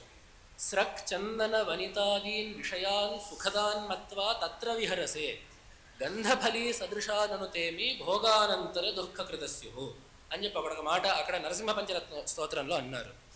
ఈ రకరకాల సత్కారాలు, రకరకాల ద్రవ్యాలు, రకరకాల భోగాలన్నీ ఓ మనస్సా, ఇటువంటి భోగాలన్నీ నువ్వు సుఖాన్ని కలిగిస్తున్నాయి అనుకోని నువ్వు వాటి వెనకాల వెళ్తున్నావు. నువ్వు గమనించట్లేదు ఏమిటంటే గంధఫలి అనే ఒక లతలాగా అవి నీకు భోగం అవ్వంగానే నీకు దుఃఖాన్ని కలిగిస్తాయి అని. ఈ గంధఫలి యొక్క లత యొక్క స్వభావం ఏంటంటే అది కేవలం కవి సమయం చమత్కారంగా చెప్పే మాట. కవులు కొన్ని విషయాలు చమత్కారంగా చెప్తుంటారు. సూర్యుడు రాగానే పద్మం వికసిస్తుంది అని చెప్పి. నిజానికి మనం కొలనుకు వెళ్ళి చూస్తే ప్రతిరోజు అట్లా జరగదు. అయితే అది కవులు చెప్పే మాట. అలాగే కవులు చెప్పే ఒక మాట ఏమిటంటే ఈ గంధఫలి అనే లత ఏమవుతుందంటే స్త్రీ స్పర్శ వల్ల అది పుష్పిస్తుంది అనేది ఒక మాట. ఒక స్త్రీమూర్తి ఆ లతని ముట్టుకుంటే అది పుష్పిస్తుంది. అయితే దీనికి మరి భోగం అవ్వంగానే దుఃఖం రావడానికేను ఈ లతకి సంబంధం ఏమిటి అని చెప్పంటే ఏ స్త్రీ యొక్క స్పర్శ వల్ల ఆ లతకి పుష్పించడం అనేది కలిగిందో అదే స్త్రీ ఆ పువ్వు రాగానే ఆ పువ్వును తెంపేసుకొని వెళ్ళిపోతుంది. ఎలాగైతే తనకి పువ్వు పూచిందంటే ఆ లతకు ఆనందమే. అయితే ఏ స్త్రీ వల్ల తనకి ఆ పువ్వు అనేది పుష్పించిందో అదే స్త్రీ వల్ల ఆ పుష్పం యొక్క వియోగము అనే దుఃఖం కూడా కలుగుతున్నది. అదే రకంగా ఈ భోగాలు అనేవి ఎప్పుడైతే అప్పటికప్పుడు మనం అనుభవిస్తున్నామో ఆ సందర్భంలో అవి మనకి సుఖాన్ని తాత్కాలికంగా కలిగించిన మాట వాస్తవం అయినప్పటికీ ఎప్పుడైతే దాని యొక్క సహజ స్వభావం కొద్దీ ఆ వస్తువు మళ్ళీ నశించుకుపోతుందో అప్పుడు మనకి దానివల్ల దుఃఖమే కలుగుతుంది. ఇంకొక విచిత్రమైన సందర్భం ఏమిటంటే అప్పుడప్పుడు ఆ వస్తువు పోనక్కర్లేదు. ఆ వస్తువు మన ఎదురుగా ఉన్నప్పుడే, మనం దాన్ని అనుభవిస్తున్నప్పుడే మనకి ఆ వస్తువు వల్ల దుఃఖం కలిగే అవకాశాలు ఉన్నాయి. దీనికి జగద్గురువులు చెప్పే ఒక ఉదాహరణ, చాలా స్పష్టమైన ఉదాహరణ ఏమిటంటే ఆహారం. ఒకడికి మిఠాయి ఉండలు అని చెప్పంటే బాగా ఇష్టం, వాడికి మధుర పదార్థాలు అని చెప్పంటే బాగా ఇష్టం. వాడు ఆ ఇష్టం కొద్దీ ఒక 2 తింటాడు సుఖిస్తాడు, 3 తింటాడు సుఖిస్తాడు. ఆ ఇష్టం కొద్దీ వాడు 5, 6 తిన్నాడంటే దాని మీద వాడికి ఉండే ఆసక్తే పోతుంది. 6 తినాలని చెప్పి అనిపించదు వాడికి. 6 అనిపించకపోగా ఇంకా మనం బలవంతంగా వాడి మీద వాడి విస్తరలో ఇంకో 2-3 వడ్డించేసామంటే అదంతా తినడం అంటే సుఖం కాకపోగా ఉదాసీనం కూడా కాకపోగా వాడికి ఎంతో దుఃఖాన్ని కలిగిస్తుంది, మనం తీపి మొహం మొత్తేస్తుంది. కాబట్టి కొన్ని భోగ పదార్థాలు ఎలా ఉంటాయంటే నిజానికి వాటిని అనుభవిస్తూ ఉంటేనే ఆ అనుభవం మొదట్లో సుఖంగా ఉన్నప్పటికీ చివరికి అది మనకి దుఃఖంగా ఆ సుఖమే మారుతూ ఉంటుంది. ఇటువంటి పరిస్థితులు మనకి లోకంలో కనపడుతుంటాయి. కాబట్టి విషయానందము తాత్కాలికంగా గ్రహించి దాని మీద నమ్మకాన్ని పెట్టుకోకు. అలా అని చెప్పి ఇంకా లోకంలో ఏ ఒక్క విషయం వల్ల కూడా మనం సుఖంగా ఉండకూడదు అని చెప్పి అర్థం కాదు. ఏ సుఖమైతే వస్తుందో అది తాత్కాలికం అని చెప్పి గ్రహించు. ఈ సుఖం వల్లనే, ఈ లౌకికమైన వస్తువు వల్లనే నాకు పారమార్థికమైన ప్రయోజనం వస్తుంది అని చెప్పి మాత్రం అనుకోకు. జీవితం యొక్క పరమార్థము ఇటువంటి వస్తువుల వల్ల సుఖించడం అని చెప్పి మాత్రం అనుకోకు. మన యొక్క పుణ్యపాపాల ప్రకారం రావాల్సిన సుఖాలు ఎలాగో వస్తాయి. అవి వచ్చినప్పుడు వచ్చినంత వరకు తాత్కాలికంగా ధర్మబద్ధంగా వాటిని అనుభవించేసి వదిలేయడమే తప్ప ఆ సుఖం మీద మనం మమత పెంచుకొని దాన్నే వెంబడించి జీవితం యొక్క లక్ష్యము ఈ తాత్కాలికమైన సుఖాన్ని సాధించుకోవడము అని పెట్టుకుంటేనే ఈ చెప్పిన ఇంత పెద్ద వృక్షం అనేది ఏర్పడుతుంది. కర్మనే తన బీజంగా, రకరకాల కర్మలు, ప్రవృత్తులు, ప్రయత్నాలే తన యొక్క శాఖలుగా, అలాగే ఇంద్రియాలే ఆకులుగా, కోరికలు పువ్వులుగా, దుఃఖమే ఫలితంగా ఏ వృక్షమైతే విస్తరించిందో ఈ వృక్షం యొక్క మొత్తానికి మూలం ఏమిటంటే మనం సకామంగా కర్మ చేయడం అనేది.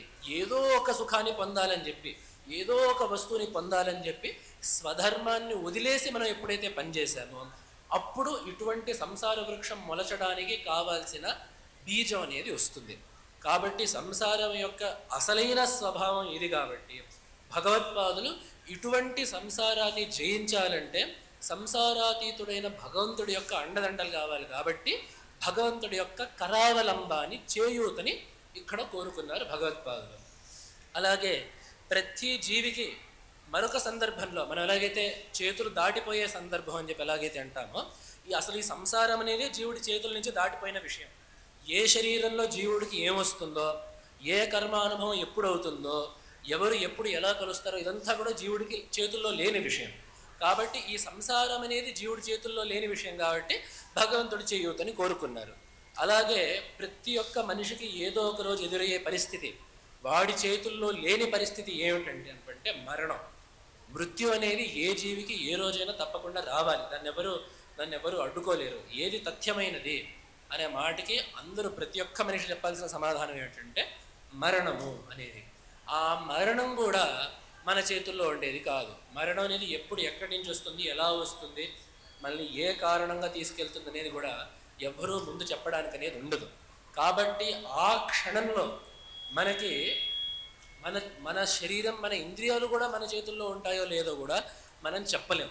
కాబట్టి అటువంటి మన చేతుల్లో లేని సందర్భంలో భగవంతుడి యొక్క ఆసరా కావాలి, భగవంతుడి యొక్క చేయూత కావాలి అని చెప్తూ భగవత్పాదులు ఈ కరావలంబ స్తోత్రంలో అంటారు, బద్ధ్వా గళే యమభటా బహుతర్జయంత కర్షంతి యత్ర భవపాశ శతైర్యుతం మాం ఏకాకినం పరవశం చకితం దయాలో లక్ష్మీ నృసింహ మమదేహి కరావలంబం అని చెప్పి ఒక మాట అన్నారు.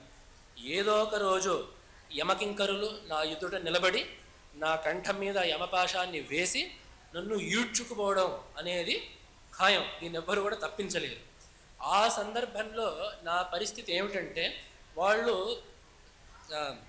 తర్జయంత, వాళ్ళు నన్ను బెదిరిస్తుంటారు, నేను ఇది చేసేస్తాం అది చేసేస్తాం అని చెప్పి బెదిరిస్తుంటారు. ఇది యమకింకరులు వాళ్ళు ప్రత్యేకంగా ఏం చేయరు. ఆ జీవుడి కర్మఫలాల ప్రకారం ఏం జరగాల్సిందో అదే వాడికి హెచ్చరిస్తుంటారు.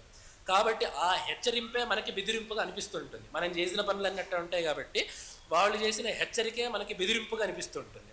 కాబట్టి అట్లాగా వాళ్ళు నన్ను లాక్కుపోతుంటే నా పరిస్థితి ఎటువంటిది అని చెప్పడానికి అక్కడ భగవత్పాదులు 3 పదాలు వేశారు. ఏకాకినం పరవశం చకితం అని చెప్పి ఈ 3 పరిస్థితులు అక్కడ జీవుడికి చాలా దుస్థితిని కలిగిస్తాయి. మొదటిది ఏమిటంటే ఏకాకినం, తోడొచ్చే వాళ్ళు ఎవ్వరూ కూడా ఉండరు. ఏ పరిస్థితినైనా మనం సంతోషంగా ఎదుర్కొనగలుగుతాం లేదా మార్చుకోవాలి అని చెప్పంటే తోడనేవాడు ఒకడు ఉండాలి. ఈ మరణం అనే పరిస్థితి ఏదైతే ఉందో అక్కడ తోడనేది లేదు. మన బంధువులందరూ చుట్టూరు ఉంటారు, కొడుకు ఎదురుగానే ఉంటాడు, ఎవ్వరూ మన బంధుమిత్ర పరివారాలు ఎవ్వరున్నా కూడా ఆ మృత్యు అనే దాన్ని అడ్డుకోవడం అనేది అశక్యమైనది. రెండవది ఏమిటంటే దాని ద్వారా మనం ఎక్కడికైతే వెళ్తామో అక్కడ కూడా ఎవ్వరు బంధువులు కూడా మన తోడు రారు. అందుకనే మహాసన్నిధనం వారికి బాగా ఇష్టమైన శ్లోకం వారు చెప్తుండేవారు అనుగ్రహ భాషణాలు. ఏమిటంటే మృతం శరీరం ఉత్సృజ్య కాష్ఠలోష్ఠ సమంక్షితౌ విముఖా బాంధవా యాంతి ధర్మస్థమనుగచ్చతి అని చెప్పి. శరీరం మరణించాక బంధువులు ఏం చేస్తారు, ఇంకా ఆ శరీరానికి మట్టి బిడ్డకి పెద్ద తేడా లేదు, శ్మశానంలో దాన శరీరం అక్కడ వదిలేసి విముఖా యాంతి, వాళ్ళు వెనకాలకి తిరిగి చూడకుండా బంధువులు అనేవాళ్ళు వెళ్ళిపోతూ ఉంటారు. మరి వీడితో పాటు వచ్చేది ఏమిటి చెప్పంటే ధర్మస్థమనుగచ్చతి, వాడు చేసుకున్న పుణ్యపాపాలు మాత్రమే వాడిని వెంబడిస్తాయి తప్ప ఇంకా ఏ వ్యక్తి ఏ బంధం ఎంత ప్రేమగా కనిపించిన తల్లిదండ్రులైనా, ఎంత ప్రేమగా చూసుకున్న భార్యాభర్తలైనా, ఎంత ఆదరంగా చూసుకున్న శిష్యులైనా లేదా పిల్లలైనా ఎవ్వరూ కూడా వాడి వెంట రాలేరు. వాడి కర్మఫలం వాడి గదిని నిర్ణయిస్తాయి తప్ప ఆ క్షణంలో వాడు అంతకంటే ఏమీ చేయలేదు. కాబట్టి ఆ క్షణంలో బాగా దుఃఖాన్ని కలిగించేది ఏమిటంటే ఒంటరితనం. ఆ ఒంటరితనం ఒక పెద్ద భయం అప్పుడు. అలాగే పరవశం, అప్పటి పరిస్థితి వాడి చేతుల్లో ఉండదు. ఎందుకంటే అక్కడ మృత్యువు రావడం వాడి కర్మ బట్టి ఉంటుంది. ఇంకోటి ఏమిటంటే వాడి యొక్క గది, ఇప్పుడు వాడు ఎక్కడికి వెళ్ళాలి అనే విషయం కూడా వాడి చేతుల్లో ఉండదు. వాడు కర్మ చేసేసుకున్నాడు కాబట్టి వచ్చే కర్మని అనుభవించడం తప్ప వాడు స్వతంత్రంగా ఆ క్షణంలో గతిని సాధించుకోలేడు. ఎప్పుడైతే పరిస్థితులు మన చేతుల్లో ఉండవో అప్పుడు మనం గిలగిల్లాడుతుంటాం. ఈ పరిస్థితి మనకు బాగా చిన్నపిల్లల దగ్గర కనబడుతూ ఉంటుంది. బాగా చంటి పిల్లలు ఉన్నారంటే మనం వాళ్ళని ఎత్తుకున్నాం అనుకోండి, వాళ్ళు మనల్ని వదిలించుకోలేక వాళ్ళు ఏం చేస్తారంటే ఉత్క్రోషంతో వాళ్ళు ఏడుస్తూ ఉంటారు. ఎందుకు ఏడుస్తున్నారంటే వాళ్ళ యొక్క పరిస్థితి వాళ్ళ చేతుల్లో లేదు. వాడు ఎక్కడికైతే వెళ్ళదలుచుకున్నాడు, ఎక్కడికైతే పాకాడదలుచుకున్నాడు అక్కడికి వాడు వెళ్ళలేకపోతున్నాడు. ఆ ఉత్క్రోషంలో ఏం చేయలేనప్పుడు వాడు ఏడుస్తుంటాడు. ఒక రకంగా జీవుడి పరిస్థితి అప్పుడు అట్లాంటిదే. యమధర్మరాజు బాగా వాడిని పట్టేసుకునేసరికి వాడికి కావాల్సిన దగ్గరికి వాడు వెళ్ళకపోగా వాడి కర్మ ప్రకారం వాడు ఎక్కడికి పోవాలో అక్కడికి వాడు ఇష్టం లేకపోయినా కూడా అక్కడికి వాడు వెళ్తూ ఉంటాడు. ఇది కూడా వాడికి ఎంతో దుఃఖాన్ని కలిగిస్తుంటుంది. మూడవది ఏమిటంటే చకితం ఏమిటంటే అసలు అప్పుడేమీ తోచదు. ఆకస్మికంగా ఒక పరిస్థితి మనం మీద పడినప్పుడు మనకేం తోచకపోగా అక్కడ స్తంభించుకుపోతాం. సంస్కృతంలో ఆ స్తంభించుకుపోవడాన్ని చకితుడు అని చెప్పి అంటారు. చకితుడు అయిపోయాడు అని చెప్పండి ఏమంటే వాడు ఆశ్చర్యంతో అట్లా స్తబ్దంగా అయిపోయాడు అని చెప్పి. ఆ క్షణంలో, ఆ మరణ క్షణంలో మనకి నిజానికి బుద్ధి కూడా పనిచేయదు. ఒకవేళ ఈ మాట ఎందుకు చెప్పారంటే ఆ చివరి క్షణంలో మనం దేన్నైతే స్మరిస్తామో అదే మన ముందు జన్మని నిర్ణయిస్తుంది. భగవంతుడు దీని గీతలో చెప్పాడు, యం వాపి స్మరన్ భావం త్యజత్యంతే కలేవరం తం తమేవైతి కౌంతేయ సదా తద్భావ భావితః. ఏ విషయాన్ని చివరి క్షణంలో ఆ జీవుడు స్మరిస్తాడో అదే శరీరాన్ని అతడు ముందు జన్మలో పొందుతాడు అన్నప్పుడు మరి చాలా చాలా తేలిగ్గా ఉంది కదా. భగవంతుడి గీతలో అసలు ఎందుకు చెప్పాడు, చివరి క్షణంలో యోగులు పరమాత్మని స్మరిస్తారు అని చెప్పి అన్నాడు. కాబట్టి మనం కూడా పరమాత్మని స్మరిస్తే సరిపోతుంది కదా అని చెప్పంటే ఆ మరణ క్షణంలో అది అనుకున్నంత సులభం కాదు. అందుకనే ఈ చకితం అని చెప్పి వేసింది. ఆ చివరి 2-3 క్షణాల్లో కర్తవ్యం ఏమిటి అని చెప్పని తోచదు. ఆ ప్రాణాలు ఒక పక్క నుంచి బయటికి వెళ్ళిపోతూ ఉంటాయి, శరీరంలో ఓపిక ఉండదు, అసలు ఆలోచన శక్తి ఉంటుందో ఉండదో ఆ క్షణంలో చెప్పలేం. ఇటువంటి పరిస్థితిలో మృత్యు ముంచుకొస్తున్నప్పుడు అప్పుడు సరి అయిన ఆలోచన చేయగలుగుతాము అనే విషయం మీద ఏమాత్రం కూడా నమ్మకం లేదు. కాబట్టి ఇటువంటి పరిస్థితిలో మనకి సన్మార్గం అనేది లభించాలంటే అక్కడ మనకి చేయూతను అందించగలిగే ఏకైక వస్తువు ఏమిటంటే ఆ భగవంతుడు. అందున ఆ భగవత్ స్మరణ అనేది. అందుకనే ఈ శ్లోకం రాగానే పక్క శ్లోకం ఏమిటంటే యజ్ఞేశ యజ్ఞ మధుసూదన విశ్వరూప బ్రహ్మణ్య కేశవ జనార్దన వాసుదేవ లక్ష్మీపతే కమలనాభ సురేష విష్ణు యజ్ఞేశ యజ్ఞ మధుసూదన విశ్వరూప బ్రహ్మణ్య కేశవ జనార్దన వాసుదేవ లక్ష్మీ నరసింహమదేహి కరావలంబం. ఈ మరణ భయం గురించి చెప్పిన వెనువెంటనే భగవత్పాదులు ఏం చెప్పారంటే నామస్మరణని చేశారు. అక్కడ ఆ పక్క శ్లోకంలో ఎటువంటి తత్వము రూపమానము రూపకం ఏమీ చెప్పలేదు. వెంటనే నామస్మరణ. లక్ష్మీపతే ఇదొక నామం, కమలనాభ ఇదొక నామం, సురేష ఒక్కొక్క నామానికి చాలా గంభీరమైన తత్వం ఉండొచ్చు. కానీ మరణ భయానికి మందు ఏమిటంటే నామస్మరణ. ఎందుకని చెప్పంటే ఆ చివరి క్షణంలో మనం దేన్ని స్మరిస్తామో అనే విషయాన్ని ఏది నిర్ణయిస్తుందని చెప్పంటే, మనం రోజువారీగా దేన్ని స్మరించడానికి మనం అలవాటు పడ్డామో ఆ చివరి క్షణంలో అప్పుడు మన ప్రయత్నం లేకుండా ఆ అలవాటే బయటికి రావాలి. కాబట్టి ఒకవేళ మనం అప్పుడు భగవంతుడిని స్మరించాలంటే ఇప్పుడు భగవంతుడిని స్మరించాలి. దీంట్లో కొంతమందికి ఏవో పురాణ వాక్యాలు చెప్తుంటారు. వరాహస్వామి చెప్పారు, నన్ను ఎవరు ఒక్కసారి ఎప్పుడైనా స్మరిస్తే చివరి క్షణంలో నేను వాడిని స్మరించి వాడికి ముక్తినిస్తాను అని చెప్పి. ఈ మాట ఎందుకు చెప్పారంటే అది ఏదో నిజంగా అట్లానే అయిపోతుంది. మనం భగవంతుడిని ఎప్పుడైనా పొరపాటును కూడా ఒకసారి గుర్తుపెట్టుకుంటే చివరి క్షణంలో భగవంతుడు మనల్ని గుర్తుపెట్టుకొని మోక్షాన్ని ఇచ్చేస్తాడని చెప్పి అర్థం కాదు.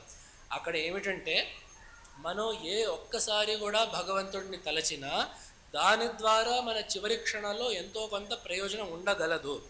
ఒకసారి స్మరిస్తేనే అంత ప్రయోజనం ఉందంటే రోజువారీగా నిత్యము స్మరిస్తే ఇంకెంత ప్రయోజనం ఉంటుంది అనే విషయాన్ని చెప్పడానికి ఈ మాట చెప్పారు. కాబట్టి భగవన్నామ స్మరణ ఎందుకు చేశారని చెప్పంటే భగవత్ స్మరణ అనేది మనకి అప్రయత్నంగా అయిపోవాలి. నిజానికి మన అలవాట్లలో అంటే మనం సామాజికంగా మన సంస్కృతిలో కూడా చాలా అలవాట్లు చూసుకుంటే బాధ కలగంగానే కొన్ని దశాబ్దాల వరకు ఈ జాతి ఏ మాట అంటుండేదంటే అయ్యో రామ, రామచంద్ర ప్రభో అని. ఏ బాధ శివ శివ హరిహరి, బాధ కలిగినా కూడా అదే మాట, సుఖం కలిగినా కూడా అదే మాట, ఆశ్చర్యం కలిగినా కూడా అదే మాట. ఏ భావాన్ని వ్యక్తీకరించాలన్నా కూడా ఈ దేశం యొక్క సంస్కృతి ఎలా ఉండేదంటే ఏ భావాన్ని వ్యక్తపరచినా భగవన్నామంతోనే ఆ భావాన్ని ముడిపెట్టి చెప్పేవాళ్ళం. కాబట్టి ఆ భగవంతుడి స్మరణ అనేది ప్రత్యేకించి చెప్పాల్సిన అవసరం ఉండేది కాదు. ఎప్పుడైతే నిజానికి ఈరోజు మనం మన భాషను వదిలేసామో, ఆ భాషతో వచ్చిన సంస్కృతిని వదిలేసామో, ఓ మై గాడ్ అంటాం తప్ప అంతకంటే మనం వేరే మాటలేమనం. ఓ మై గాడ్ అనడం వల్ల పారమార్థికమైన ప్రయోజనం ఏమీ లేదు. కాబట్టి ఆ సంస్కృతి అనేది చివరి క్షణంలో భగవంతుడిని స్మరించడానికి సరైన అభ్యాసాన్ని మన మాటల్లో అలవాటు చేశారు. కాబట్టి అటువంటి మాటల్ని మనం అభ్యసించుకుంటే చివరికి ఆ ఎవ్వరూ తోడు లేని ఏకాకి పరిస్థితిలో మనకి కొంతైనా ప్రయోజనం ఉంటుంది. అందుకనే రామదాసు కూడా అంటాడు, అప్పుడు ముప్పున కాలకింకరులు ముంగిట వచ్చిన వేళ, ఎప్పుడైతే యమభటులు ఎదురొస్తారో అప్పుడు నా గొంతులో కఫం వస్తుందో లేదా అసలు ఆ విషయం తెలియదో అప్పుడు నేను నీ స్మరణ చేయలేను, నాటికి ఇప్పుడే తప్పక చేయుత నీ స్మరణ అని చెప్పి అంటాడు. అప్పటి స్మరణ నేను ఇప్పటి నుంచే ప్రారంభిస్తాను అని చెప్పి అన్నాడు అక్కడ రామదాసు. కాబట్టి ఆ చివరి క్షణంలో భగవంతుడి యొక్క చేయూత మనకు కావాలంటే ఈ క్షణం నుండి ఆ క్షణం వరకు వీలైనంత వరకు భగవంతుడిని స్మరిస్తూ ఉండాలి అనే విషయాన్ని ఇక్కడ భగవత్పాదులు చెప్పి ఉన్నారు. అదే రకంగా ఆ నరసింహ అవతారం యొక్క ప్రయోజనాన్ని కూడా వారొక దగ్గర చెప్పారు.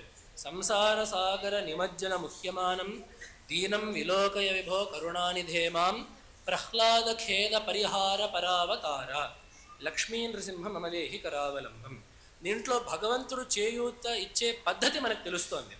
ఎందుకంటే ఇక్కడ ఏముంది, మొదట అర్ధ భాగంలో ఏముందంటే సంసార సాగరంలో మునిగిపోతూ ఉన్న నాకు నువ్వు చేయూతనివ్వు. అదేంటి నీ ఒక్కడికి చేయూతనివ్వడానికి అంత పెద్దవాడివా అని చెప్పంటే అక్కడ ఒక ఐతిహ్యాన్ని మనం గుర్తు చేసుకున్నాం. ప్రహ్లాద ఖేద పరిహార పరావతార, ఒక్కడి కోసం, ఒక్క పిల్లవాడి కోసం, కౌమారం కూడా గాడని ఒక్క పిల్లవాడి కోసం భగవంతుడు ఇంత ఆర్భాటం చేసిన అవతారాన్ని తీసుకున్నాడు. నిజానికి ఇంకా ఏ అవతారంలో కూడా ఇంత ఆర్భాటం చేయలేదు భగవంతుడు. కానీ ఒక్క పిల్లవాడి కోసం భగవంతుడు ఇంత అద్భుతమైన రూపంతో ఇంత ఉజ్వలమైన తేజస్సుతో వచ్చాడంటే భక్త రక్షణ దీక్ష అనేది ఆ భగవంతుడికి ఎంత ఉందో మనకు తెలుస్తున్నది. కాబట్టి ఆ మాట ప్రహ్లాదఖేద పరిహార పరావతారం, ఒక్కడి కోసం వచ్చాడు భగవంతుడు.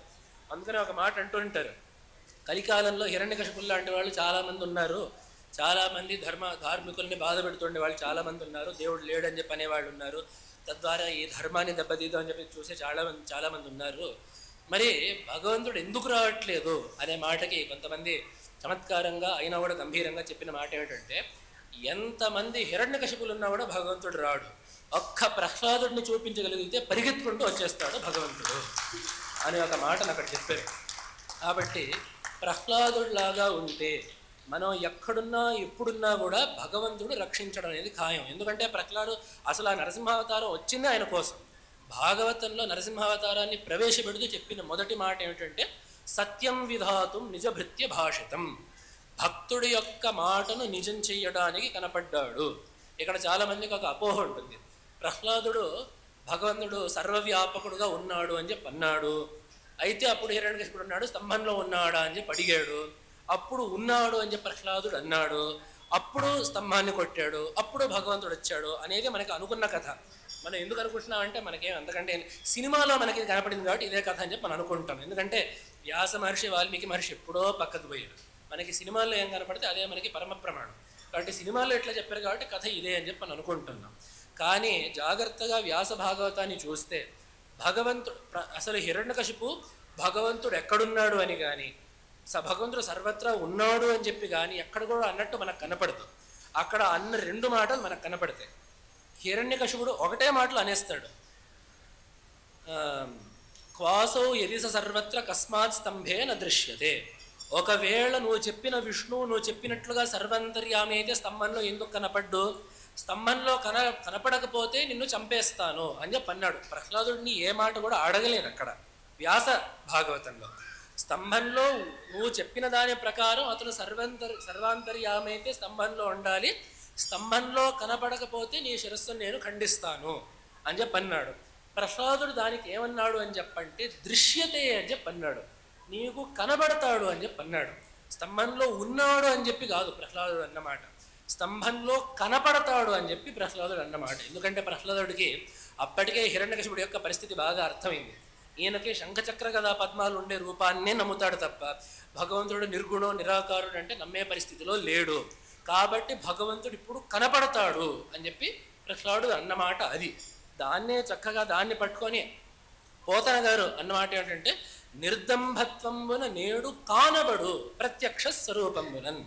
భగవంతుడు ఉన్నాడా లేడా అనేది ఇక్కడ విషయం కాదు, స్తంభంలో ఉన్నాడా అనేది ఇప్పుడు విషయం కాదు. ఇప్పుడు హిరణ్యకశిపువు నమ్మాలంటే స్తంభంలో ఉండడం కాదు, స్తంభంలో కనపడాలి. స్తంభంలో ఉండడం వేరు, స్తంభంలో కనపడడం వేరు. ఇప్పుడు మనందరి చుట్టూరు ఆకాశం ఉంది, ఆకాశం ఉండడం వేరు, ఆకాశం కనపడడం వేరు. గాలి వీస్తుంది, గాలి ఉండడం వేరు, కనపడడం వేరు. కాబట్టి అదే రకంగా భగవంతుడు స్తంభంలో ఉన్నాడు. ఆ మాట భగవంతుడు నిజం చెయ్యనక్కర్లేదు. అప్పటికే ఉన్న విషయాన్ని నిజం చేయడం ఎలా కుదురుతుంది? ఇప్పుడు నేను ఈ ఫలాని అంచు ఉండే పంచని కట్టుకోలేదు అని చెప్పంటే ఫలాను ఉండే పంచని నేను కట్టుకోవచ్చు. ఆ పంచని కట్టుకొని ఉన్నప్పుడు ఈ పంచని నువ్వు మళ్ళీ ధరించు అని చెప్పంటే ఎలా ఉంటుంది? అంటే భగవంతుడు సర్వాంతర్యామి అయినప్పుడు భక్తుడి కోసం భగవంతుడు సర్వాంతర్యామిగా అయ్యాడు అని చెప్పంటే ఆ మాటకి పెద్ద అర్థం లేదు. ప్రహ్లాదుడి కోసం భగవంతుడు సర్వాంతర్యామి అవ్వలేదు, మొదటి నుంచి భగవంతుడు సర్వాంతర్యామి. ప్రహ్లాదుడి కోసం చేసింది ఏమిటంటే నిర్గుణ రూపంతో ఉండేవాడు సగుణ రూపంతో కనపడ్డాడు. అంటే భక్తుడి మాట నిజం చేయడం అంటే ఆ పిల్లవాడన్న ఒక్క మాట కనబడతాడు అనే ఆ ఒక్క మాట నిజం చేయడానికి ఇంత అద్భుతమైన రూపాన్ని ధరించి భగవంతుడు రావడం. కాబట్టి ఆ పిల్లవాడి మీద ఆ భగవంతుడికి ఉండే ప్రేమ, ఆ ప్రేమ కారణం ఏంటంటే అతను జ్ఞానభక్తుడు. కాబట్టి ప్రహ్లాదుడిలో ఏ జ్ఞానం ఏదైతే ఉందో దానివల్ల భగవంతుడికి ఆ భక్తుడి మీద అత్యంతమైన ప్రేమని కలిగిస్తుంది. ఎందుకంటే ఉండే భక్తులు అందరూ కూడా 4 రకాలు అని చెప్పి భగవంతుడు గీతలో చెప్పాడు. మనందరికీ బాగా తెలిసిన విషయమే ఆర్తుడు, జిజ్ఞాసు, అర్థార్థి, జ్ఞాని అని. అయితే వీళ్ళందరిలో భగవంతుడికి ఎవరంటే ఎక్కువ ఇష్టం అని చెప్పంటే అక్కడ భగవంతుడు తప్పకుండా చెప్పాడు, ప్రియో హి జ్ఞానినోత్యర్థం అహం సచ మమ ప్రియ ఏకభక్తి జ్ఞాని విశిష్యతే. వీళ్ళందరూ నిజమైన గొప్ప భక్తులే, సుకృతిన ఉదారా సర్వ ఏవైతే వీళ్ళందరూ చాలా గొప్పవాళ్లే, భగవంతుడిని ఆశ్రయించారు కాబట్టి వీళ్ళందరికీ మంచి సంస్కారం ఉన్నట్టే లెక్క. అయితే మళ్ళీ వీళ్ళందరిలో కూడా తారతమ్యాల ప్రకారం అందరికంటే గొప్పవాడు అని ఎవరిని చెప్పాలంటే ఆ జ్ఞానభక్తుడిని చెప్పాలి. జ్ఞానభక్తుడే ఎందుకు గొప్పవాడు అని చెప్పంటే జ్ఞానికి భగవంతుడి నుంచి ఏమీ అక్కర్లేదు.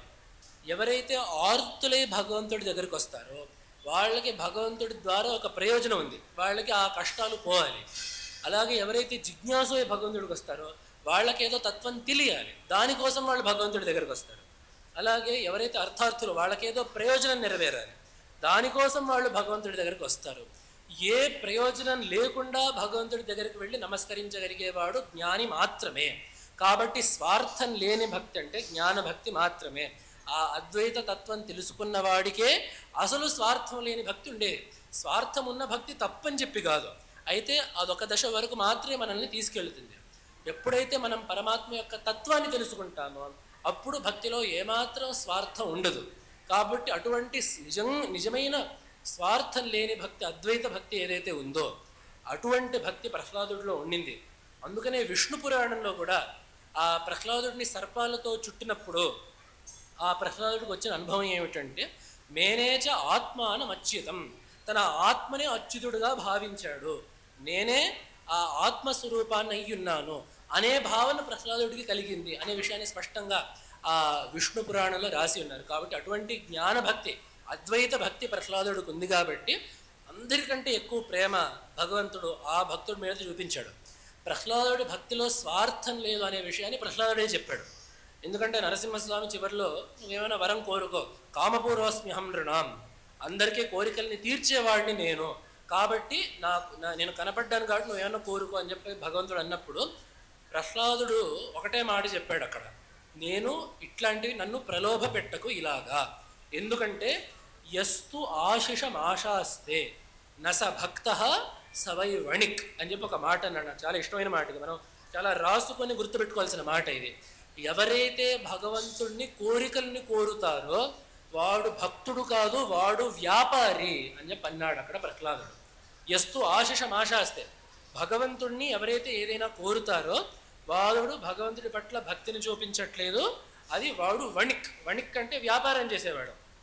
అంటే ఏదో తిట్టినట్టు కాదు, కానీ అక్కడ ఏమిటంటే వ్యాపారం అంటే ఏమిటి, అతని యొక్క ప్రయోజనం కోసం అతను ఏదో చేస్తాడు, ఏదో పదాన్ని లాభం పొందడం కోసం ఏదో పని చేస్తాడు.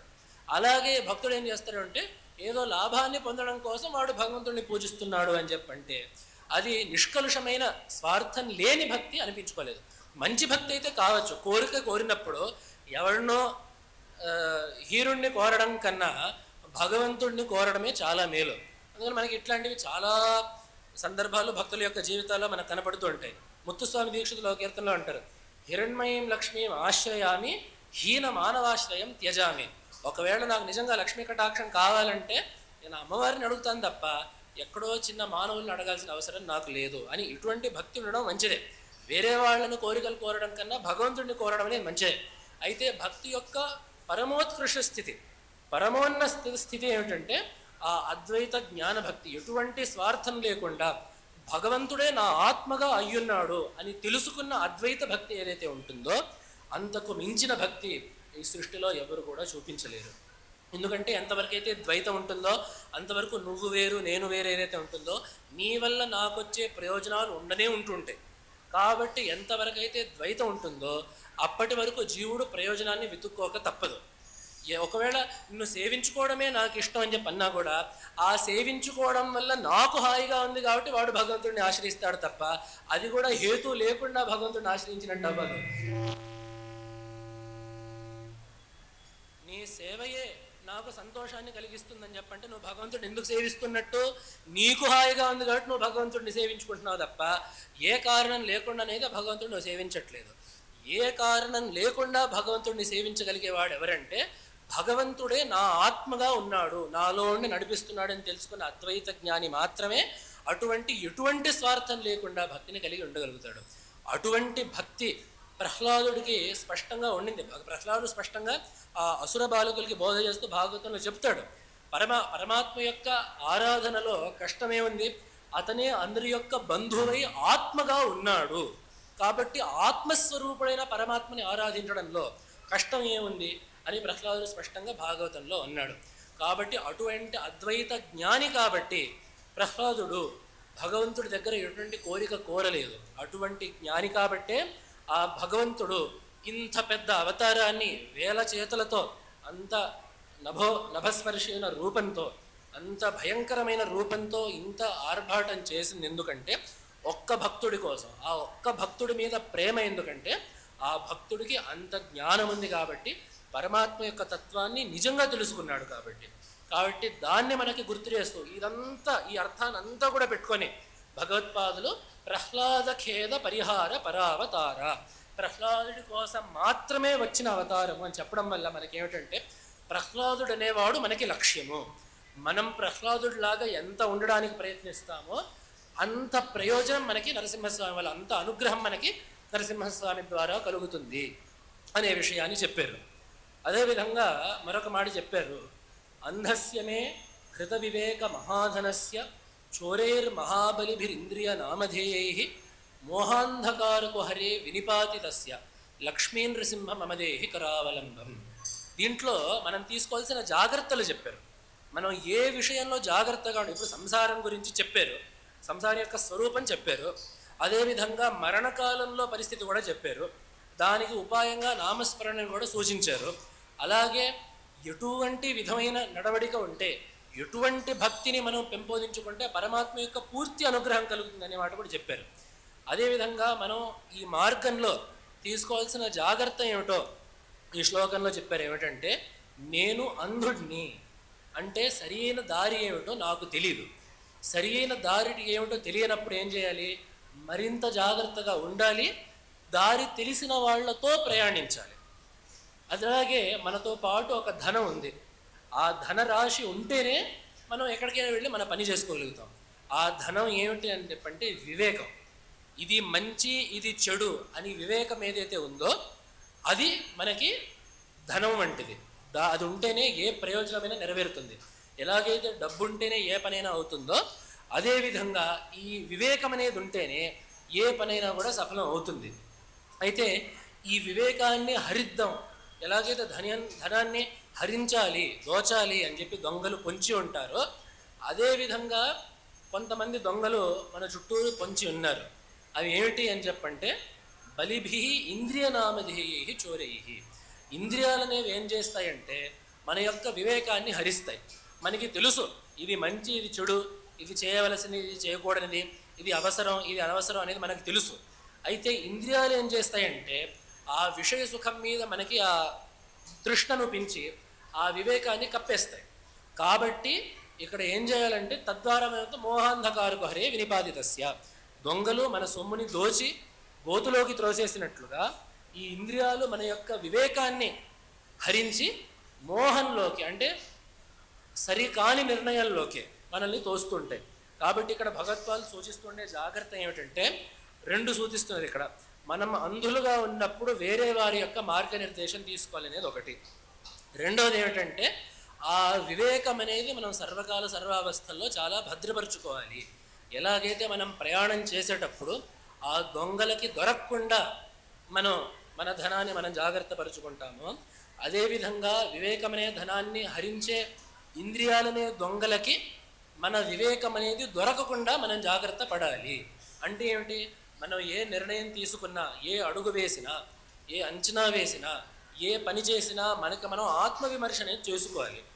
ఇది నేను వివేకంతో చేస్తున్నానా, లేదా ఏదో కోరికల వల్ల ఏదో నాకు హాయిగా ఉంది కాబట్టి ఏదో సుఖాన్ని కోరి చేస్తున్నానా, ఇది నేను కర్తవ్య పాలన దృష్టితో చేస్తున్నానా, లేదా నా విలాసాల కోసం, నా భోగం కోసం ఈ పని చేస్తున్నానా అనే వివేకం అనే ఈ ధనాన్ని మనం భద్రపరచుకోవాలి.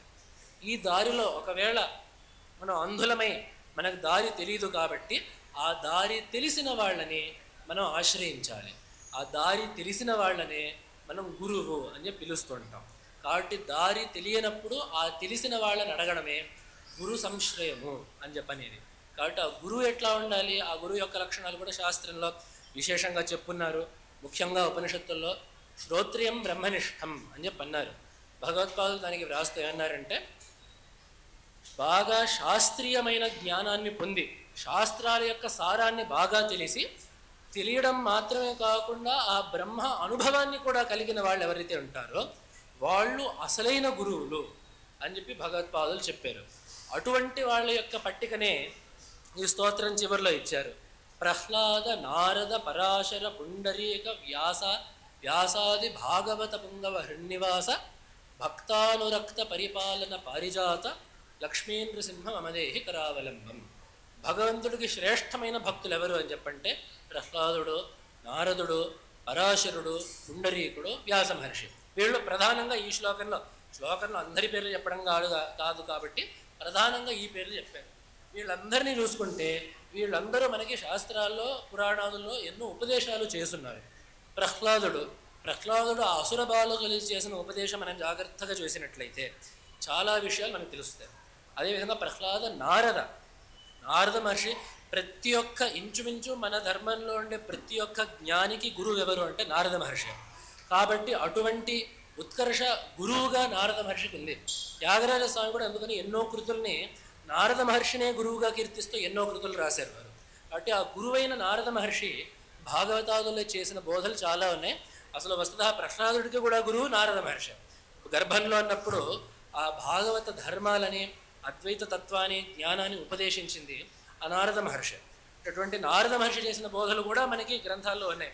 అలాగే పరాశర మహర్షి, వ్యాసుడు వీళ్ళందరూ కూడా చేసిన బోధలు ఉన్నాయి. అలాగే వారి పరంపరలో వచ్చిన గురువులు, వ్యాసుల శిష్యులు శుకుడు, పరాశరుడు, అలాగే రకరకాల వ్యాస మహర్షి, ఆ పరంపరలో మనకి దాని తర్వాత శుకుడు, గౌడ భగవత్పాదాచార్యులు, గోవింద భగవత్పాదులు, శంకరాచార్యులు, అక్కడి నుంచి వారి పరంపర, చతురాంనాయ పీఠాల యొక్క పరంపర, ఈ శారద దక్షిణాంనాయ పీఠం యొక్క పరంపర, ఈ పరంపర అంతా ఏదైతే ఉందో వీళ్ళందరూ కూడా ఆ దారిని చూపించే గురువులుగా మనం ఆశ్రయించినట్లయితే ఈ దారిలో సరి అయిన వివేకంతో మన దారిలో మనం వెళ్ళగలుగుతాం. కాబట్టి అటువంటి గురువులు ఇచ్చిన స్తోత్రం, శంకరాచార్యులు, భగవత్పాదులు, సాక్షాత్ దక్షిణామూర్తి స్వరూపులైన వారు ఇచ్చిన స్తోత్రం ఇది. ఆ విషయాన్ని వారు చివరిలో రాసుకున్నారు. లక్ష్మీ నృసింహ చరణాబ్జ మధువ్రతేన స్తోత్రం కృతం శుభకరం భువి శంకరేణ. అటువంటి లక్ష్మీ నృసింహ పాదపద్మాల చేత తుమ్మెదలాగా చేరి ఎంతో భక్తి కలిగిన శంకర నామధేయం కలిగిన నా చేత ఈ స్తోత్రం అనేది విరచించబడింది. ఈ స్తోత్రం యొక్క ప్రయోజనం ఏమిటి అని చెప్పంటే, ఏ తత్ పఠంతి మనుజా హరిభక్తియుక్తా తేయాంతి తత్ పదసరోజం అఖండ రూపం అని చాలా విశేషమైన ఫలం దీనికి చెప్పారు. ఎవరైతే భగవద్భక్తితో దీన్ని చదువుతారో దాని యొక్క ఫలితం ఏమిటంటే వాళ్ళు భగవంతుణ్ణి పొందుతారు అనేది. తేయాంతి తత్ పదసరోజం అఖండ రూపం. దీనికి కూడా మనం అనుకున్నట్లుగా రెండు విధాలుగా దీనికి అర్థం చెప్పుకోవచ్చు. తత్ పదసరోజం అంటే అతని యొక్క పరమాత్మ యొక్క పాదపద్మాల చెంతకు చేరుకుంటారు అనేది స్థూలంగా ఉండే విషయం.